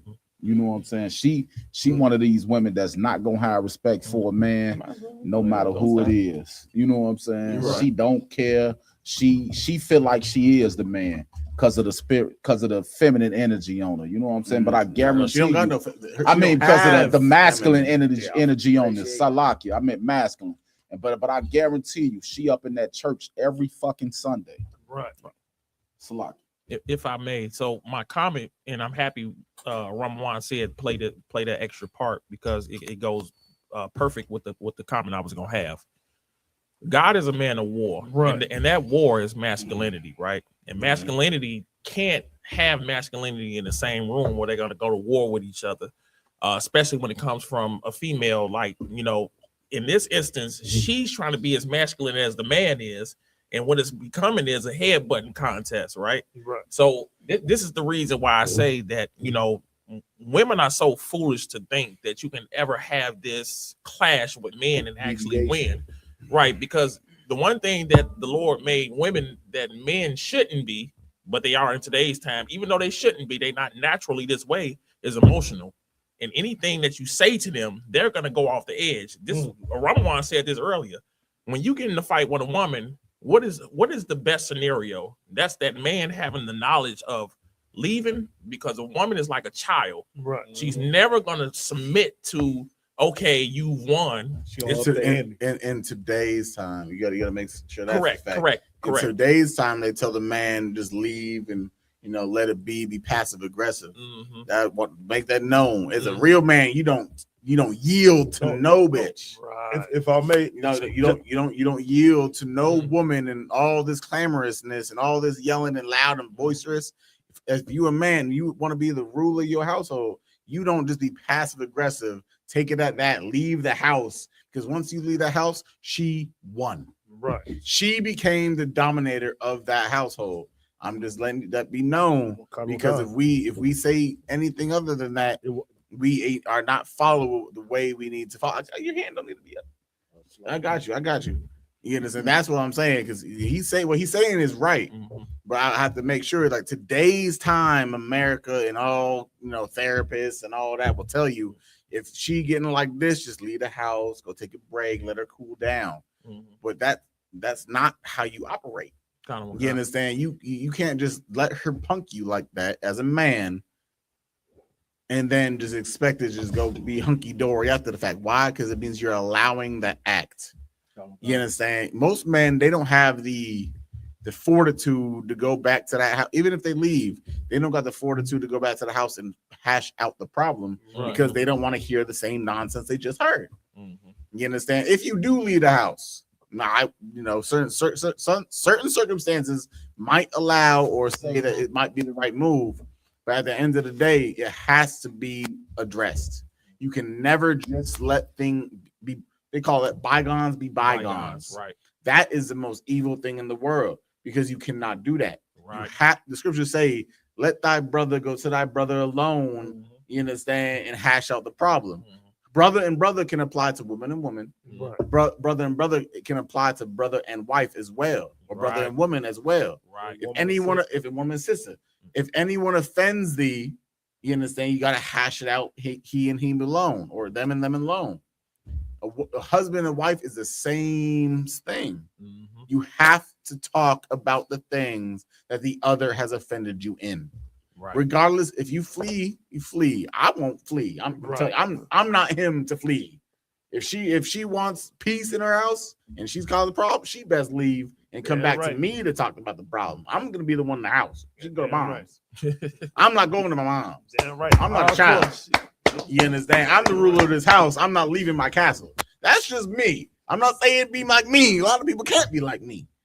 Okay, I ain't gonna say that. Y'all can be like me. You understand? I'm just saying, by design, I just don't. Right. I don't let nonsense rule my house. Yeah, right. If you got a problem, either take it up with me now, and we talk about like adults. And if you want to get loud, then get the hell out. Your mom will listen to you. Your mom will listen to your loudness. I'm not. You can come to me like a grown adult and hash it out like a grown adult. We're not children in this place. Right. At least that's in my house. You understand how you guys do y'all, not you guys, you particularly in this podcast. I'm talking about people in the world, how y'all do your marriage, your family, so forth, so such. That's your business. Go ahead. I do want So- to get off of this. Okay, we finna get off of it. I just want to Go ahead. recant No, myself what I was please, saying. please, Not please. even recant, but at Yeah. least like build on what I said. Yeah. I wasn't saying to ever leave a woman or nothing like that. Right. What I was saying was that if a sister, if a sister get, you know what I'm saying, to a point where Violent. where it get physical, then you leave her. I mean, you leave and walk away. And I ain't saying leave her to leave. I'm saying leave and walk away and go somewhere else. Because the reason I'm saying this is I can say one thing I have that a lot of niggas don't have in this school. Patience. I have patience. I gained a lot of patience being in this school only because I Right. have a wife also who allowed me to get patience because I could have been gone. Helped you. Right. Helped you. I would say allowed. Definitely helped. I could say help. I want to say help because, like I said, allow just means. I don't want to say That's why I'll I'm saying. say yeah. Help. You But get I'm gonna tell you patient because something. She put you through some things, maybe. I just don't want to say like the reason I said you could just leave when that situation, like a physicality situation, come around. That's why circumstances. Because I ain't gonna lie to you, I seen brothers get locked up for motherfucking Right. 5 years for straight up. He ain't even do nothing. He took her off of him because she drunk. She drunk as hell trying to be on something with him. He pushed her off, and then the police come and they lock him up, and he in jail for 5 years. No, you're right. You know what I'm saying? So that was the only reason why. No, I get it. Like I said earlier, circumstances. Of course, I'm not going to say you can't leave. You can. It depends on the circumstance. I'll never get pushed to the point where I want to be violent, only because we've learned from Commander Johanna, you know, in the Bible and Most High in Christ, to how to actually navigate bad situations. That's the thing that differs us from people in the world, is that we don't let our emotions take control. Right. You understand? And even if we get heated, we understand how to defuse the situation. And unfortunately, when you can't defuse the situation, it becomes a police situation, domestic violence situations, an unaliving situation. And that should never even come to the fact. And that's the point of today's, you know, at least this topic in itself, is that we need to know how to deal with people that are unruly. And unfortunately, in today's 2026 society, women are unruly. I'm not saying men aren't, but women are more unruly than men in today's society. Like, they couldn't even have a calm conversation. Everyone on the podcast or whatever they want to call it, we're talking in a specific manner and, you know, respectful and with a calm demeanor. But once they said anything about black women, that's when she wanted to act loud and annoying and yell and say that. Because America and the Christian church, once they started talking about independency, is when they gave women the idea that they can do the same things as men. Right. Yeah, that independent movement is nonsense. Men need women, women need men. We become a whole spectrum. We're a whole spectrum is terrible analogy because I don't want no gayness up in here. They become a whole unit. I'm sorry. I gotta correct myself. Men and women become a unit. That's why the scripture said Adam and Eve became what they became. Because Adam had a lot of responsibilities on himself. The Lord gave him Eve to alleviate that stress, and they can work as a partnership. You understand? Helpmate or helpmate. You understand? Men and women work together in their both cohesiveness when they understand their own bounds, their own capabilities, and the place they're set. The scriptures say what? The order and the structure is what? What? Christ. Come on. God, Christ. Okay, not everyone. This one person. Anyone? Hands up. Lock it, sir. That one. God, Christ, man, woman, then the children. Exactly. The Most High is the Most High. Next in the pecking order is Christ. Right. You understand? Our Savior. You understand? Or our Deliverer. Next up is mankind. Then it's women. Then it's the children. That's the pecking order of things. Right. And when you realize that true structure, then you'll be able to articulate a correct way of life. The correct way to what's the word? Conduct yourselves. Mm-hmm. You understand? But she don't know that. You're decorum. You're decorum. You're right. They don't know how to conduct themselves because America taught independency, and women don't need men, and men don't need women. And that's why we get this foolishness. Right. So if I do want the scripture, but we're taking too much time. I gotta bypass the scripture. Yes, sir. Bypassing everything else on this conversation. Let's go to the next topic. Let's hit this, Rosh, if you could. And this video is the precursor to the reason that we had the 2-verse videos in the first place. This is why things like this happen, is because there's a lack of what we're about to read or watch. % of all of the juveniles in the juvenile system come from fatherless homes. Yeah. When you look at homelessness, right, we're talking about 60, 70% of all homeless teens come from fatherless homes. About 80% of men who rape out of anger come from fatherless homes, right? And so the more that we invest in fathers, the cheaper it is for us to deal with a lot of these social pathologies and issues. What happens psycho-emotionally to a young man who's raised in a home with a single mother, and how that can actually undermine his interest in marriage in the future. So it's not that fathers are as you mentioned, an addendum. Fathers are not, by definition, an attachment. They are crucial to the thriving of children. And if we want healthy families, healthy communities, healthy societies, we really do need to invest in fathers. 70. What? No, he's saying what he's saying is correct. No, that was heavy. You said what? Like he said something wrong. No, I was saying that was heavy. Okay, bet. He didn't say what he needs. What he's saying is so right, is that America has made it, like that whole independency that I was talking about earlier. America has made it seem that it's okay to be a single individual, and we don't need fathers in the household no more. Right. You understand? Like, that's why Black women and Hispanic Native Indian women be saying, what? I don't need a man. You understand? But at the same time, they want kids. They want to be taken care of. Right. They want someone to pay their bills, but then they say they don't need no man. Go on a date. The first thing they do is what? Ask men to pay the bill. Pay the bill, don't they? This is the evilness of America. The reason we played the very first video is because fathers are not in their homes, and fathers are not able to instruct their children anymore, because America has given the woman power over the child, right? Power over the man. How so? Because if that woman wants to unalive the child in the abortion clinics, the man has no say. He's got to watch, or not even watch. He's got to hear one day that his child was aborted, unalived, because a white man said, "Oh, it's not a human being until it takes the first breath." Crazy, right? You understand? At the same time, when a woman gives birth, guess what? She has all authority to choose who is not there at the birth. She has all authority to name the child. Right. After the fact, she has all authority in the world to do what she wants to do, regardless of if they're in a relationship, regardless if they're married. On paper, the paper marriage is irrelevant when it comes down to birth and children. You know that? That's the craziest thing in the world. Imagine saying that you are my wife and you my husband, but when I give birth to this child, you no longer are a factor for my decision making if I'm the woman. Because they can just say, "Oh, well, I gave birth to this. It was my choice. It was my body. I can do this. I can do that."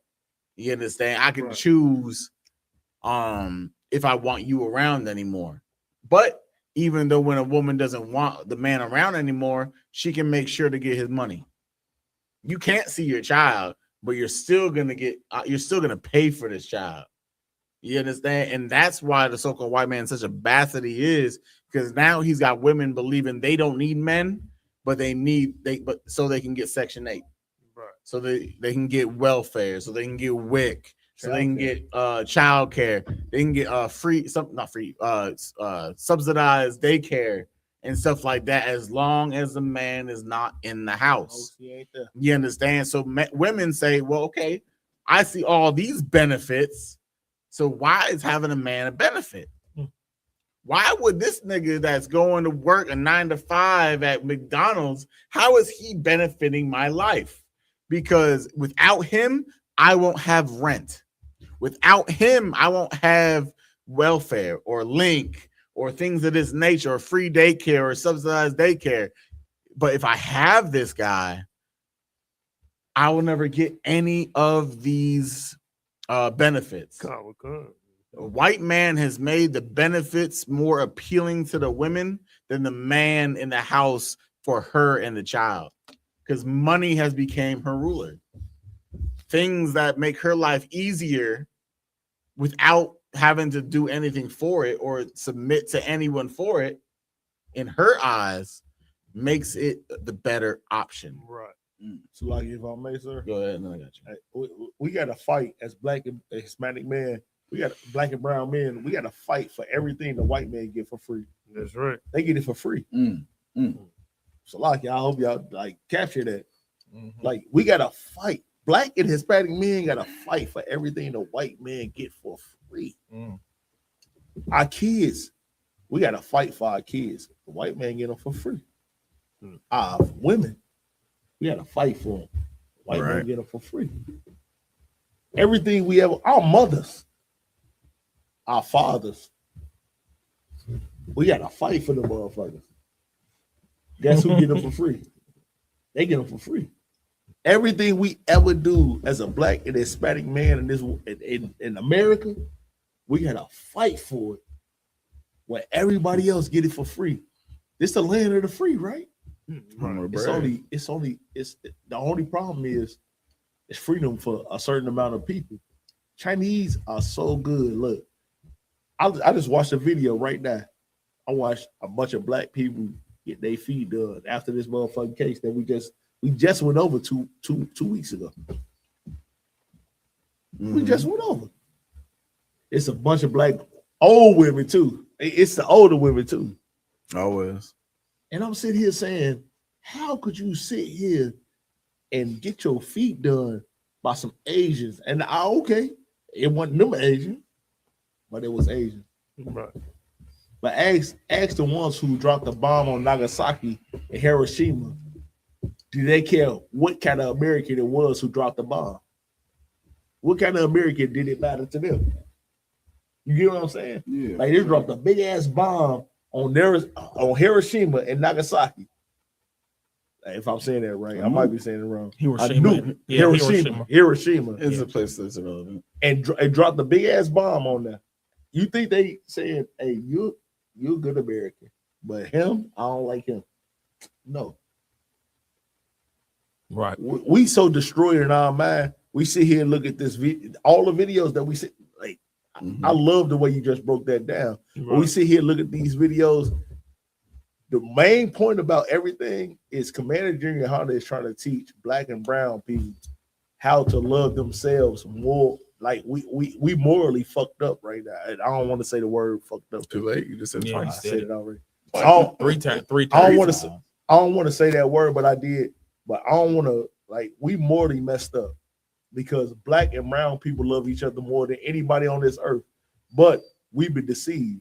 So when we call the white man the devil, we call the white man the devil for a reason. That's right. They deceived a lot of our people.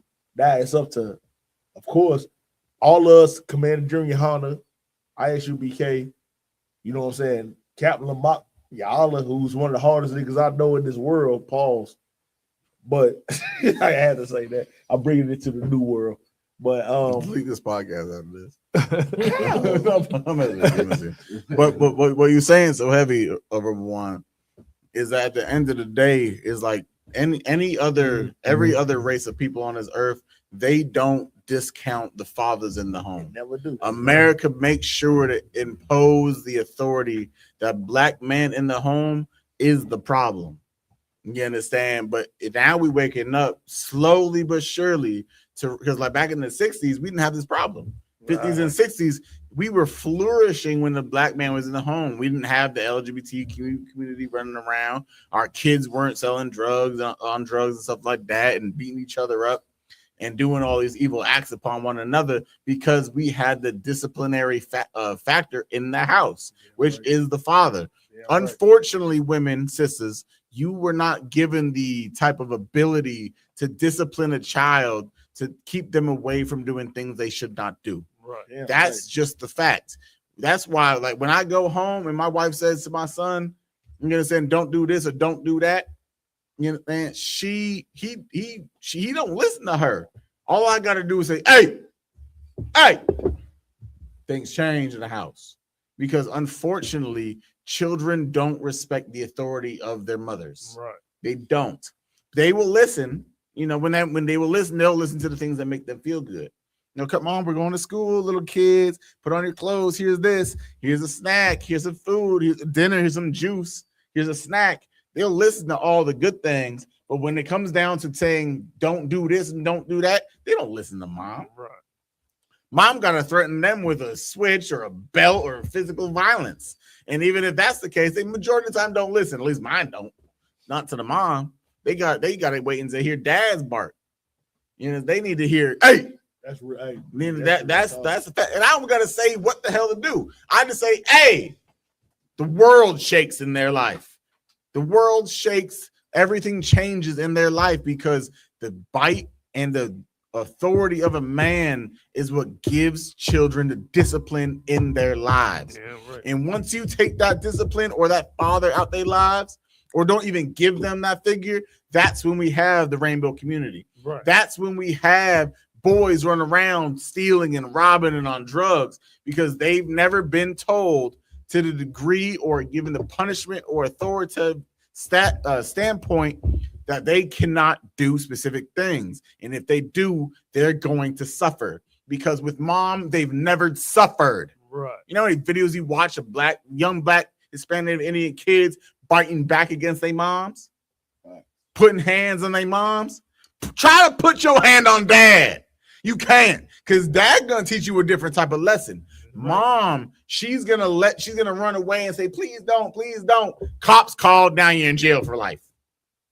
Mom gonna rely on the white man's police system to make you obedient. A dad will make sure he uses the wisdom and authority and corrective style to make sure them children go into the right direction. And I'm not saying that all parents do that. A lot of parents don't lead their children in the right direction, not even the fathers. The fathers at least give a little bit of discipline and correction, but they don't correct them the right way. Right. Because we've been going to the Christian church for far too long. The Christian church says and tells people you only live once. It doesn't matter what you do. Right. Have fun, do what you want, love everybody, and you're not gonna have to suffer anything. You understand? But then when you go into reality, which is where we live in the UPK, when you go do things, you're gonna be held accountable to the things that happen. You understand? When you go into the Bible says what? You reap what you sow. Right. You understand? As a parent, as a child, as an authoritative stature, or the person that's supposed to be corrected. No matter what you do on this earth, you are gonna be held accountable. Of course, the so-called white man wants to be a disgusting bastard as always and tell you it's karma. I don't know who the hell she is. Sounds like a stripper. Damn right. You understand? Karma doesn't do nothing. Karma goes and twerks on man's lap for a couple dollar bills. But when you read, you reap what you sow in the eyes of the Lord, that should say something about what you do. And that should make you think, well, damn, God said I can't smoke. Not only my father said it, but the Most High God in the Bible said it. So maybe I shouldn't smoke. Or maybe I shouldn't eat that shrimp, crab, pork, or lobster. Maybe I shouldn't be a homosexual with the LGBTQ community. You understand? Because there are repercussions that are going to come into my life if I do this. You're going to get AIDS. You're going to get cancer. You understand? You're going to get unalived in the streets by gang violence or end up in prison because you did something foolish and against the Most High. You understand? Women don't teach consequence. Men teach consequence. Yeah, right. And only the men that follow the Most High know how to lead in the example of not going into this consequence because you didn't do nothing wrong. We are blameless in the ISUPK. thanks to the mercy of the Most High in Christ and commanding Johnny Hunter, we don't got to suffer these types of afflictions. Why? Because we were corrected when we were wrong. And we understood that correction, and we don't make those mistakes because we do not want to suffer the consequence. That's as easy as it gets. And if you don't understand it, then maybe you deserve to be punished because you just a disobedient child that likes to take the risk. Good night. Most High in Christ. Give it up. Just lock it. You know what I'm saying? Most High in Christ. I just, just to piggyback off what you were saying. And this why we call the white man the devil the Bible speaks of. Because it's fun. Because everything all the points you just hit on, the white man knew without the father in the crib, in the house, that all these things will happen. He knew that without the father in the house and then putting men on the streets, everybody oppressed and angry, he knew that'll start gangs. And he knew why everybody mad, they'll start murdering each other. You know what I'm saying? He knew he could fill his prison systems up like that. You know what I'm saying? Same way he playing parenthood, he playing fatherhood.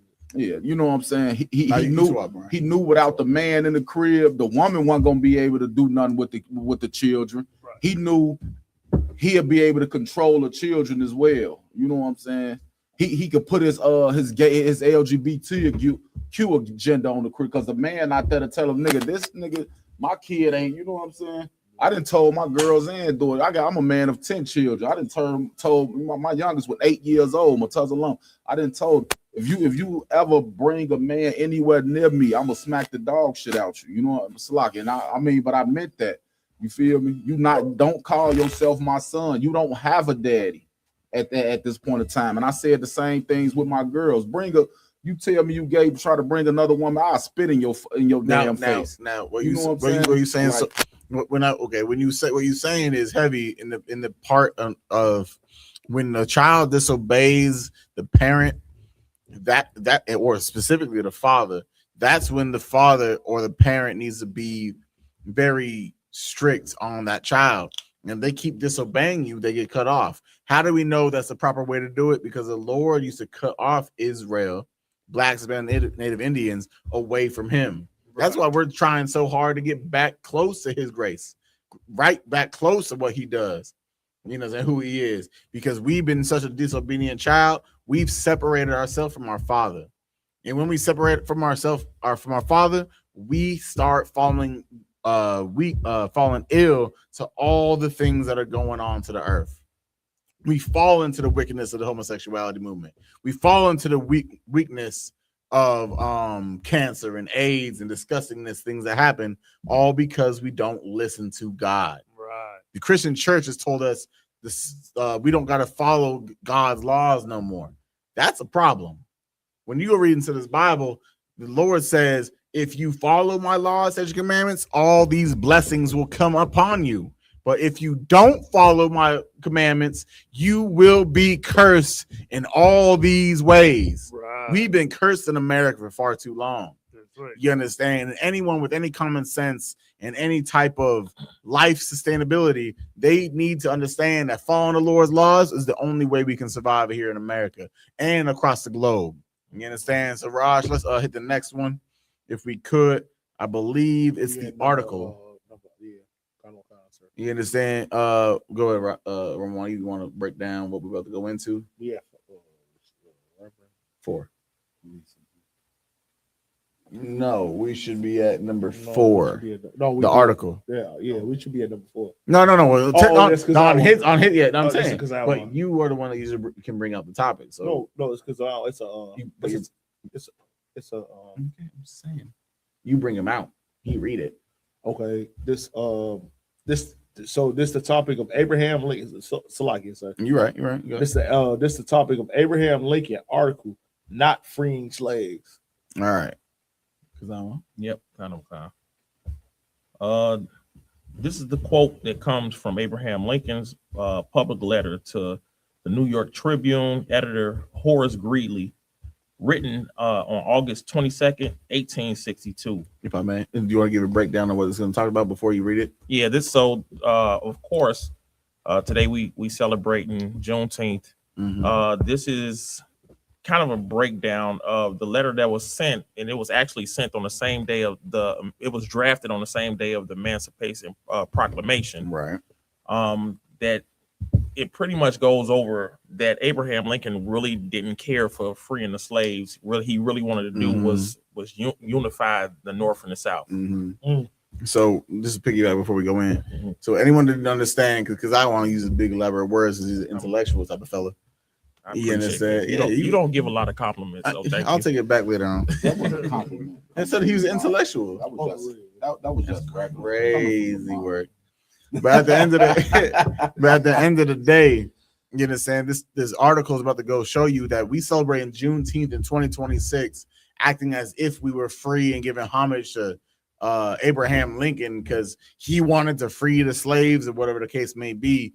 But there's articulate, undisputable evidence that Abraham Lincoln didn't give two F's about freeing the slaves. He did it only to make sure his movement actually happened. And this was in not the time frame, but with and it just happened to be so. The only way for him to make his movement happen was us becoming so-called free. You understand? We celebrating Juneteenth and honoring Abraham Lincoln. Abraham Lincoln didn't give a damn about the slaves' freedom. He gave a damn about joining the Union, the North and the South. Yep. And we're about to show that to you that Abraham Lincoln did not love the slaves and want to free the slaves. Go ahead. Yep, Khan. This was from the New York Tribune. This was in August 22nd of 1862. The full quote of Lincoln: "My paramount object in the struggle is to save the Union, and is not either to save or destroy slavery. If I could save the Union without freeing any slave, if I could save the Union without freeing any slave." These are Abraham Lincoln's words. If he can free the Union without freeing any slave, go ahead.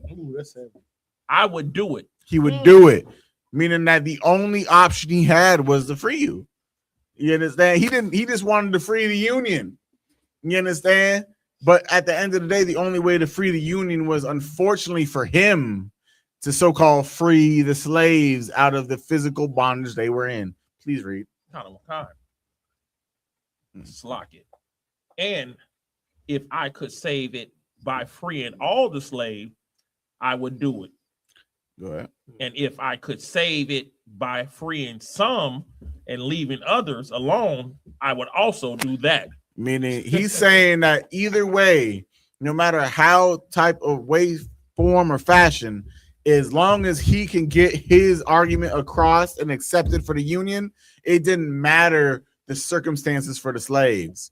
They could have been fully still in captivity. They could have been partially free. They could have been all free. He didn't give a damn. Right. He wanted to make his motion for the Union become reality.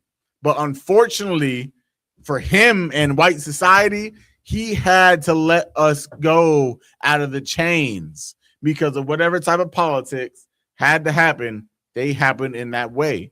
You understand? So he don't act as if Abraham Lincoln freed the slaves out of his own violation or out of his love for blacks and Spanish and Native Indians. He freed y'all because it was a necessary factor for the movement he was fighting for.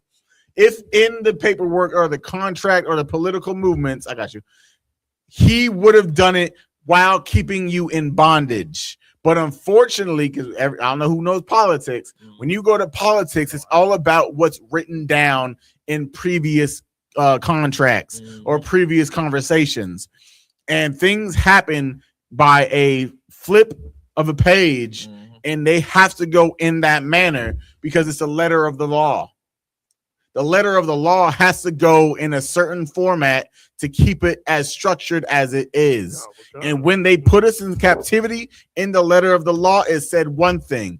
So for Abraham Lincoln to get it to what he wanted it to be, it had to, unfortunately for white society, let the free slaves go free for Abraham's union to happen according to the letter of the law. You understand? It wasn't because he loved you so much and just saw your afflictions and wanted to free you from your burdens. He wanted to make sure the Union, white society, had a specific thing. And in the same aspect, it just happened to, because of white people's law and contracts, that to do this one act, you got out of the yokes and the chains on your necks and your wrists. It wasn't because he wanted to do it himself. It just happened to be the case. It's like a butterfly effect. You understand? A butterfly effect is I do one thing and it just happens to do something else in the same time, at the same time. Right. The same run. Didn't mean I was fighting for it. It just was a causality to the thing I had to do. You got free, so-called free, because Abraham Lincoln had a mind to do one thing, and you were just a causality or a butterfly effect to the matter, not the main focal point. It's like you said, there's more on here. If you Room one, want keep me to. it brief. No, I'll let him go first. Go ahead. Kind. Lincoln was responding to the editorial by Greeley. Greeley was the guy who did the editorial for the New York Tribune, that criticized him for not taking a stricter stance against slavery. At the time, Lincoln was trying to maintain broad Northern support. Say that again. Yes, you got to. Start from the top. No, just where you just started. Where you started just now. Kind of respond to Greeley, that criticized him for not taking a stricter stance against slavery. At the time, Lincoln was trying to maintain broad Northern support, including preserving the loyalty of the border slave states while navigating strict constitutional constraints. Yeah, so what this is saying, breaking it down, is that Abraham Lincoln actually really fought to keep the South and their slave rights intact while they did the movement that he was trying to make. You know, he didn't want to step on their authority to be captivating or captive owners. He didn't want to step on their feet.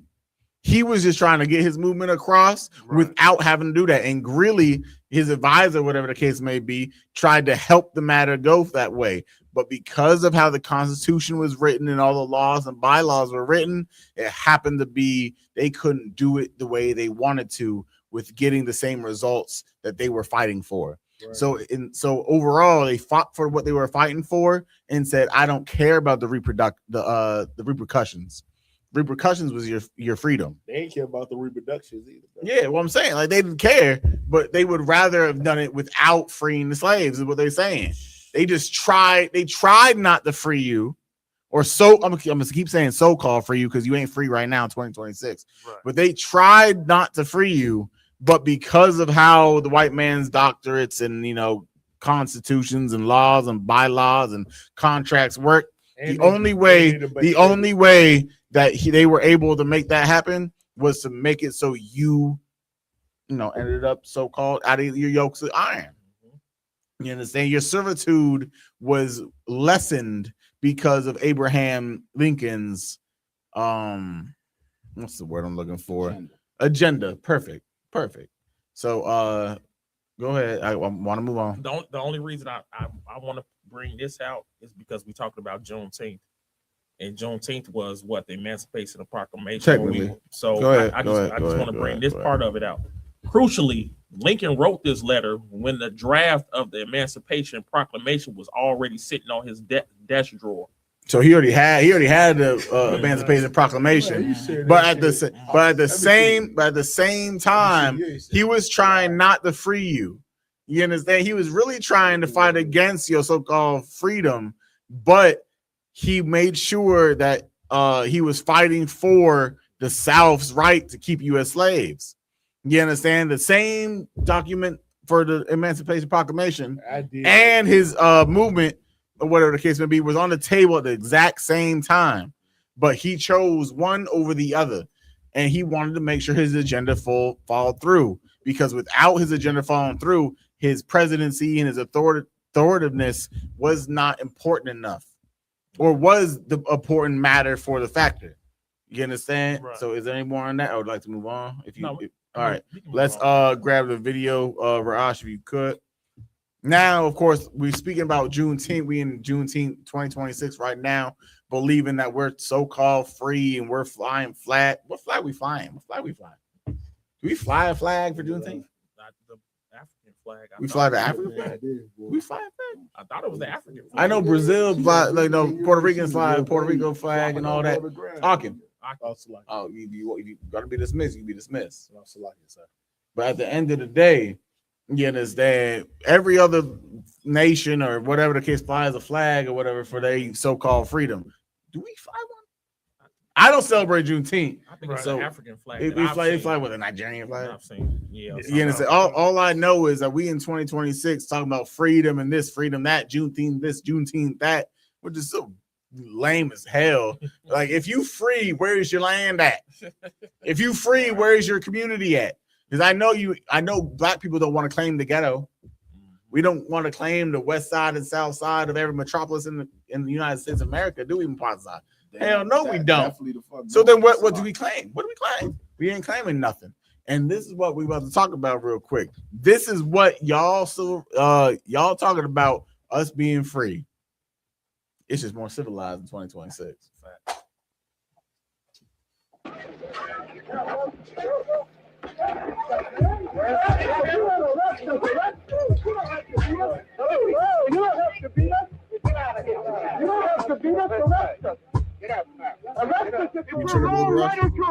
Negro leaders from the north invaded the town and staged a massive voter registration campaign against the blank walls of white supremacy and opponents like Sheriff Jim Clark. Well, just a minute here. Do you mean by this document, Sheriff, that you're saying that you break Judge Thomas's order? What is your name? My name is C.T. Vivian. We ask, O Lord, your blessings upon us and your safekeeping of us as we go into jails that have misused us, as we go into jails where men have been beaten, where the waters has been placed upon floors where there has been no heat. Keep us, Lord, as we go. Keep us from illness. Keep us from the brutality of this official. In Christ's name we pray. Amen. Is what I'm saying true? Is it what you think and what you believe? What you're really trying to do is intimidate these people by making them stand in the rain, keep them from registering to vote. And this is the kind of violation of the Constitution, the violation of the court order, the violation of decent citizenship. You can turn your back on me, but you cannot turn your back upon the idea of justice. You can turn your back now and you can keep the club in your hand, but you cannot beat down. So what we're getting from this video right now is apparently when after Abraham Lincoln so-called freed the slaves, did white America give a damn? No, they did not. What white America did is they fought against everything that it came to be about black people and white people being one in the nation of the USA. You understand? Whatever we doing, it's not 1965, right, Raj? 1965, we were fighting for more rights. But if we were free, so-called free, after Abraham Lincoln, why did we not get those rights right then and there? You understand? If we became free men, why did we still have to fight for rights?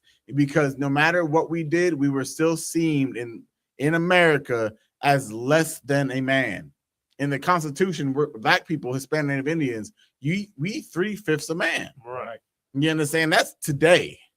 You understand? That's why black voters or black people had to go and fight for individual rights. You understand? The civil rights leaders were complete failures. Right. Martin Luther King was a traitor to his race because all he wanted to do was have sex with white women. You understand? That's why we gave him the greatest name for a traitor to love white women ever, Orgy Mike, because that's what he did. Orgy Mike was having orgies with white women when he was going around having them protests about joining little black boys and little white girls.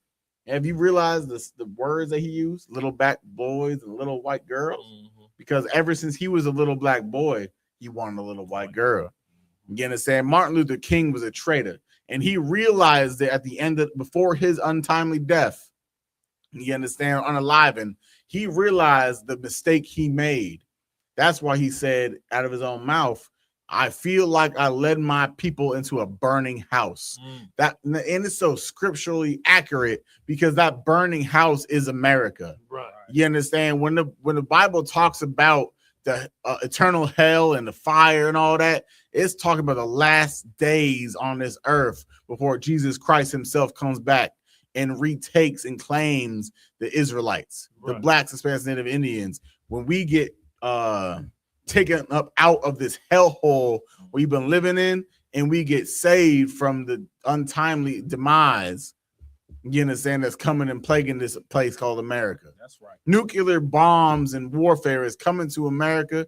No matter how much you pray and think that the Middle East is going to calm down, the Iran and Israel is going to calm down from their war and all that, it's not gonna cease. It's not gonna become a ceasefire, and they're gonna become peace and treaties and all this nonsense. It's going into a third world war that you've never seen before on this earth. Right. No destruction will hit this planet Earth greater than the Third World War. That's right. You understand? Because this place is gonna become so desolate, nothing ever grows again. And that's to show the Lord's might.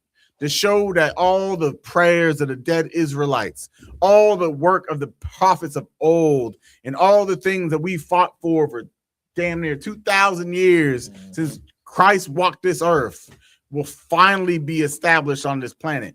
But none of this is going to happen unless we start following the Lord. Right. Unless we start understanding, obeying the nigga God that exists in this planet. Putting black fathers back in the homes, making sure our daughters start being Glorilla, Cardi B, and Nicki Minaj.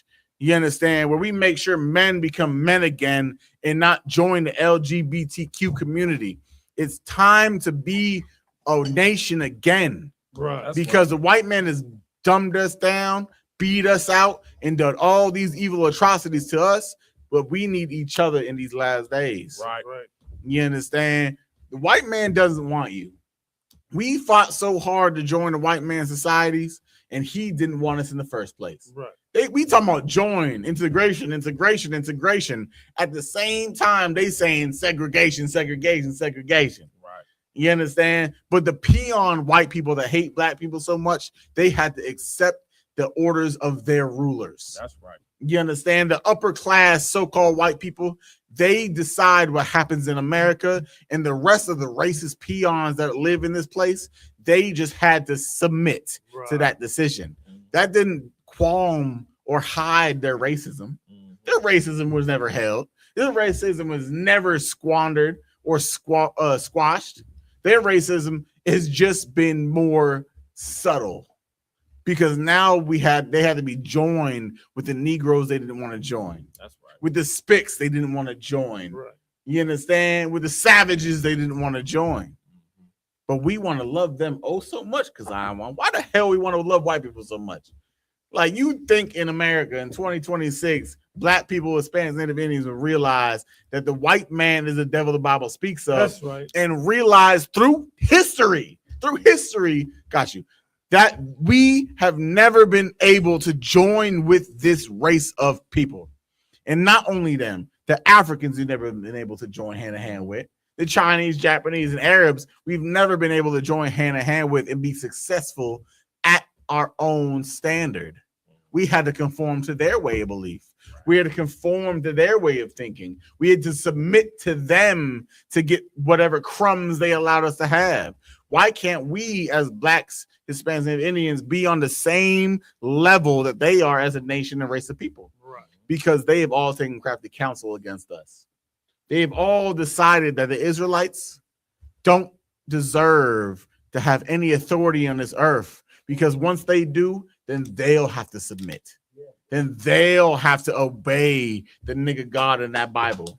That they'll not be able to eat shrimp, crab, pork, and lobster no more. That they can't be gay. That they can't do all these disgusting things that they do. That's why they keep us down, because once we rise, they fall. Right. And no race of people wants to fall. But we're the only race of people that accepts being on the bottom. And that's all because of Christianity, and God loves everybody.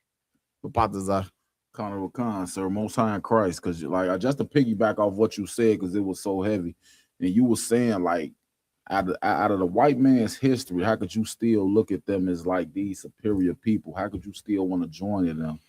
And the answer to that question is the image of white Jesus. Facts. You know what I'm saying? Because when you look at that image of white Jesus, you know what I'm saying, and believe in your mind and in your heart that Jesus descended from the race of Esau, which is white people. You know what I'm saying? Keep going. You know what I'm saying? Like when you believe that Jesus descended in your heart from these people, you know what I'm saying? You look at other white people, even though they not Jesus, but they can do no wrong.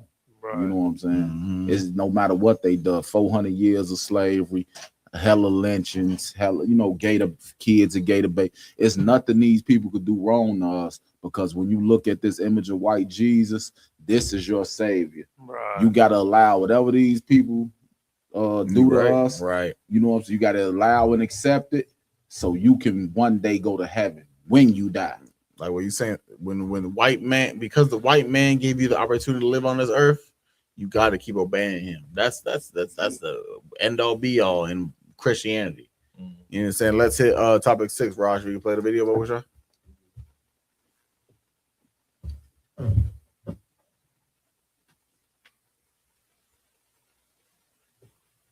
Luther King subsidizes Reverend Martin Luther King so that Reverend Martin Luther King can continue to teach the Negroes to be defenseless. That's what you mean by nonviolent. Be defenseless. Be defenseless in the face of one of the most cruel beasts that has ever taken the people into captivity. That's just the American Pause life. that right there. I'm sorry. I was going to let it rock, but this brother saying something so heavy is that Martin Luther King, what he did by telling us to join our enemies and join in integration, he made us become defenseless. You understand? We don't have anything to stand on. We don't got at the time, we didn't have a military force. Right now, we have a military force because of the ISUPK. But other than that, we didn't have a military force back then. When Martin Luther King and doing what he's doing, we didn't have a people that fought for us to that degree. You understand? And then it's even crazier. The brother understands. And not only the brother was back in the day before all this integration nonsense, black people knew who the hell the enemy was. Yeah, right. You understand? And that's the problem. We don't understand because we too busy going and shopping at their stores and we working with them and we married now to them and all that type of things because of integration. We forgot who the real enemy was, right? Who the real beast was, like the brother just said. You understand? That brought us into the most worst captivity to ever exist. Right. Captivities have happened all across the globe. You understand? All throughout time. But why is this a worst captivity? Because this is the only captivity that stripped a race of people from who they were. And because they took a nationality away from an individual sect, which is the Black Native Indians, from being real Israelites, that's why it's the worst. We were captives in Rome, in Greece, in Egypt, in Babylon, and all these different types of places. But at least then we knew we were Israelites the entire time. Right. You understand? But in America, they decided to go a step further. They decided to take away our nationality and give it to another one of their tribes. And one of their other tribes is the so-called Jewish man. You understand what they call themselves, the Khazarians or whatever. They got so many different types of sects over there, but I believe it's the Khazarians that they believe that they're us now because that's how far they went with that captivity. They wiped out our race and our identity. Our identity is the most important thing in the world. Why? Because your identity is important in the Bible, and that Bible says you're the most precious people on the face of the earth according to the Most High. You understand? And that's what they did. Raj, please keep going. It's like if I may real quick, I don't want. And they know they can destroy you if you don't have your identity. You know what I'm saying? Kind of. You're right. Go ahead, Raj. But the goal of Dr. King is full equality and full rights of citizenship for Negroes. The goal of Dr. Martin Luther King is to give Negroes a chance to sit in a segregated restaurant beside the same white man who has brutalized them for 400 years. The goal of Dr. Martin Luther King is to get Negroes to forgive the people who have brutalized them for 400 years by lulling them to sleep and making them forgetting what those whites have done to them. But the masses of black people in America today don't go for what Martin Luther King is putting down. As you said in one of your articles, it's psychologically insecure or something of that sort. I forget how you put it.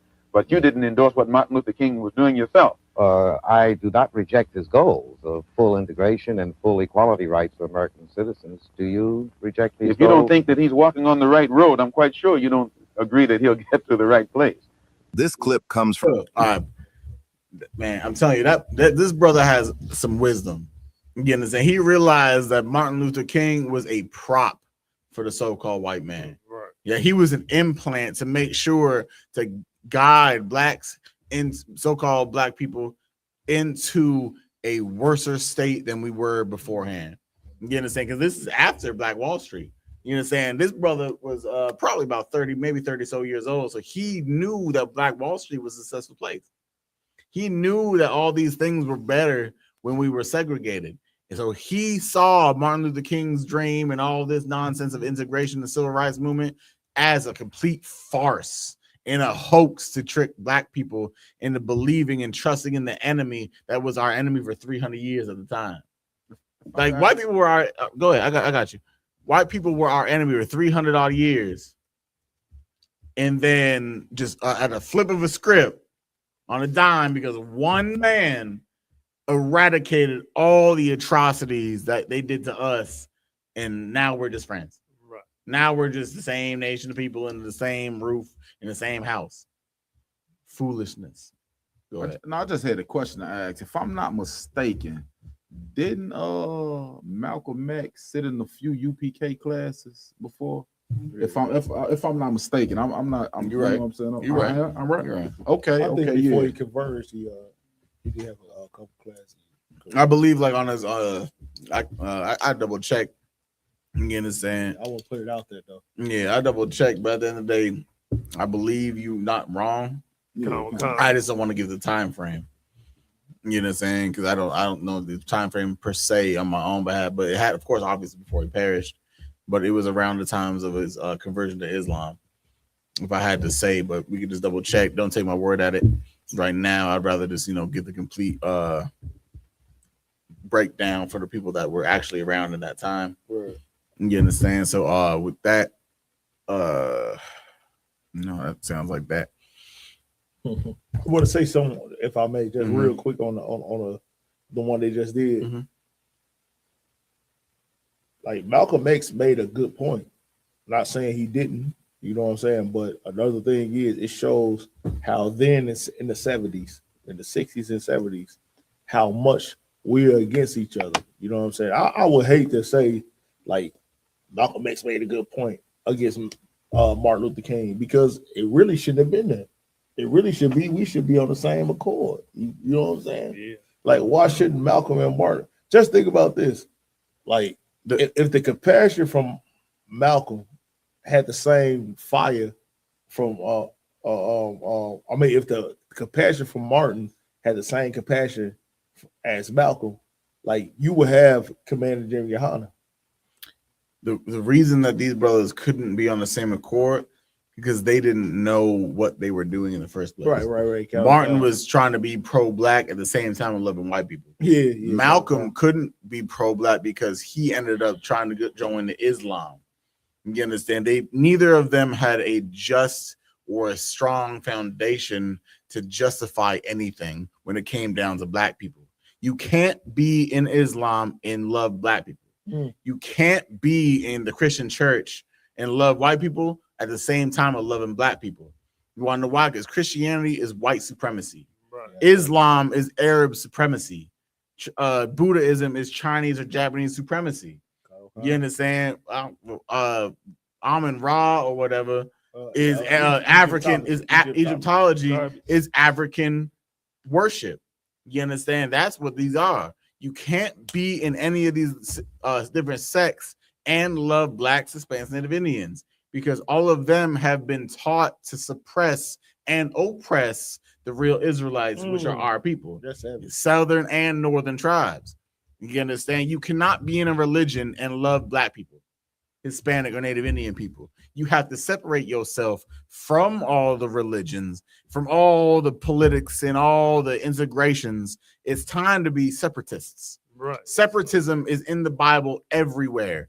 The Bible says in so many verses across the Bible, you understand that the Most High placed different races of people in different lands and gave them different borders. Their borders are to keep them apart.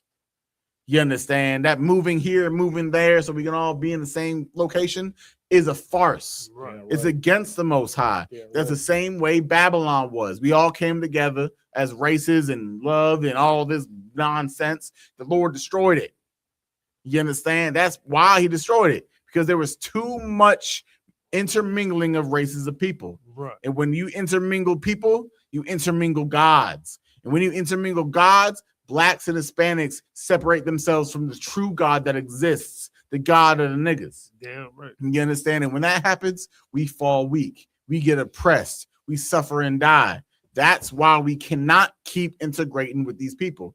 I'm not saying we can't do business. If we all in our borders and whatever in our own lands, that's fine. Right. You got good rice over here, I'll give you some oil. You got some good corn over here, I'll give you some, I don't know, flour, whatever the hell you got. That's fine. Visiting here, visiting there, cool, fine, dandy. But once we start believing we all can just live in the same community and share beliefs and love and all that nonsense, that's when we start to go off. And when we go off, Israel gets punished for it. Yeah, right. We go into chains. Yeah, right. We go into bondage. We go into reservations, concentration camps, ghettos, barrios, and get called different types of bywords and proverbs. That's why we go through this, because we're so peaceable and loving. We want to give that to everybody. But that's the problem. That's the problem. That love and that peaceableness that we have needs to be only for us. That's right. White people got they love by white people. Arabs got it by Arabs. Chinese and Japanese and Japanese and Africans. Where's the black on black love? Right. Where's that selfishness for your people? Because all the other races got it. You understand? They fight for their race as a nation. We try to give a little bit to everybody else and then say I love black people. Right. It's time to be selfish. We've always been Jesus Christ was selfish with race. That's right. You understand? Jesus Christ said, I'm only sent unto the lost sheep of the house of Israel, man. Jesus Christ was only a lover of blacks, Hispanic, Native Indians. Yeah, right. He was only for his people. He didn't give a damn what happens to the rest of the people, because the Lord didn't give a damn what happens to the rest of the people. That's what needs to change on this earth. Black people, be selfish with your love. Right. Hispanics and Native Indians, be selfish with your love. And that love needs to be all between us three. You understand? Because us three become one nation, and that's the nation of Israel. You understand? And I don't want to mean, I'm only saying three because the white man divided us into three parts. Really, it should just be the stick of Judah and the stick of Israel. You understand? That's what I mean. It's really just two parts. I'm saying three because the white man divided us into what, 12? Yeah. That's why it says the lost 12 sheep, ain't it? Lost 12 tribes. So with that, I'm gonna pass it over to Kazan. Want to have any announcements? Yes, sir. Join us. We'll be in Cleveland this weekend, man, on June 20th. Yeah, right. We'll be we doing camp. If I'm not mistaken, we're doing camp out there in Cleveland, man. It's gonna be amazing. Chicago is joining with the Cleveland, Ohio team, and we're gonna rock it out. After that, we got the Nashville cookout that's coming from July 2nd to July 5th. They're gonna rock it out real heavy. And of course, you already know we have to bring up what's coming up for Chicago and the Midwest, right? We got the Midwest Fire Weekend that's gonna be from July 30th to August 2nd. That's right. You understand? We're gonna kick it off with the Round Table of Truth. That's gonna be on that Thursday, July 30th. Of course, it's gonna be a breakfast and brunch, if I'm not mistaken, with mimosas and everything like that. Come down there and check us out. Other than that, Round Table of Truth every week. We're gonna be here at 8 p.m. on Friday. Join us. Man. Yes, and make sure to go show the brothers out there in Cleveland and sisters in Cleveland to support. We'll be out there if you want to see us. So we'll make sure to post a specific camp spot we're going to be at, as well as when you make sure to go show those brothers in Nashville and get in the stands to support, because they, we do this for all Israel. We do this for y'all brothers and sisters out there on this earth. Make sure to support them. We will be out there. You understand? We got the list. We're gonna go out there and be the foremost lovers and of Blacks, Hispanics, Native Indians on this earth. In the Midwest Fire Weekend, y'all know how we do. That's right. Y'all know how we do. It's gonna be a beautiful thing. It's an event you don't want to miss. Make sure to go to Facebook, reserve your hotels.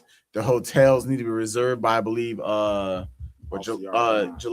3rd. Yeah, July 3rd. July 3rd. If you want a hotel room, July 3rd is when the reservations end.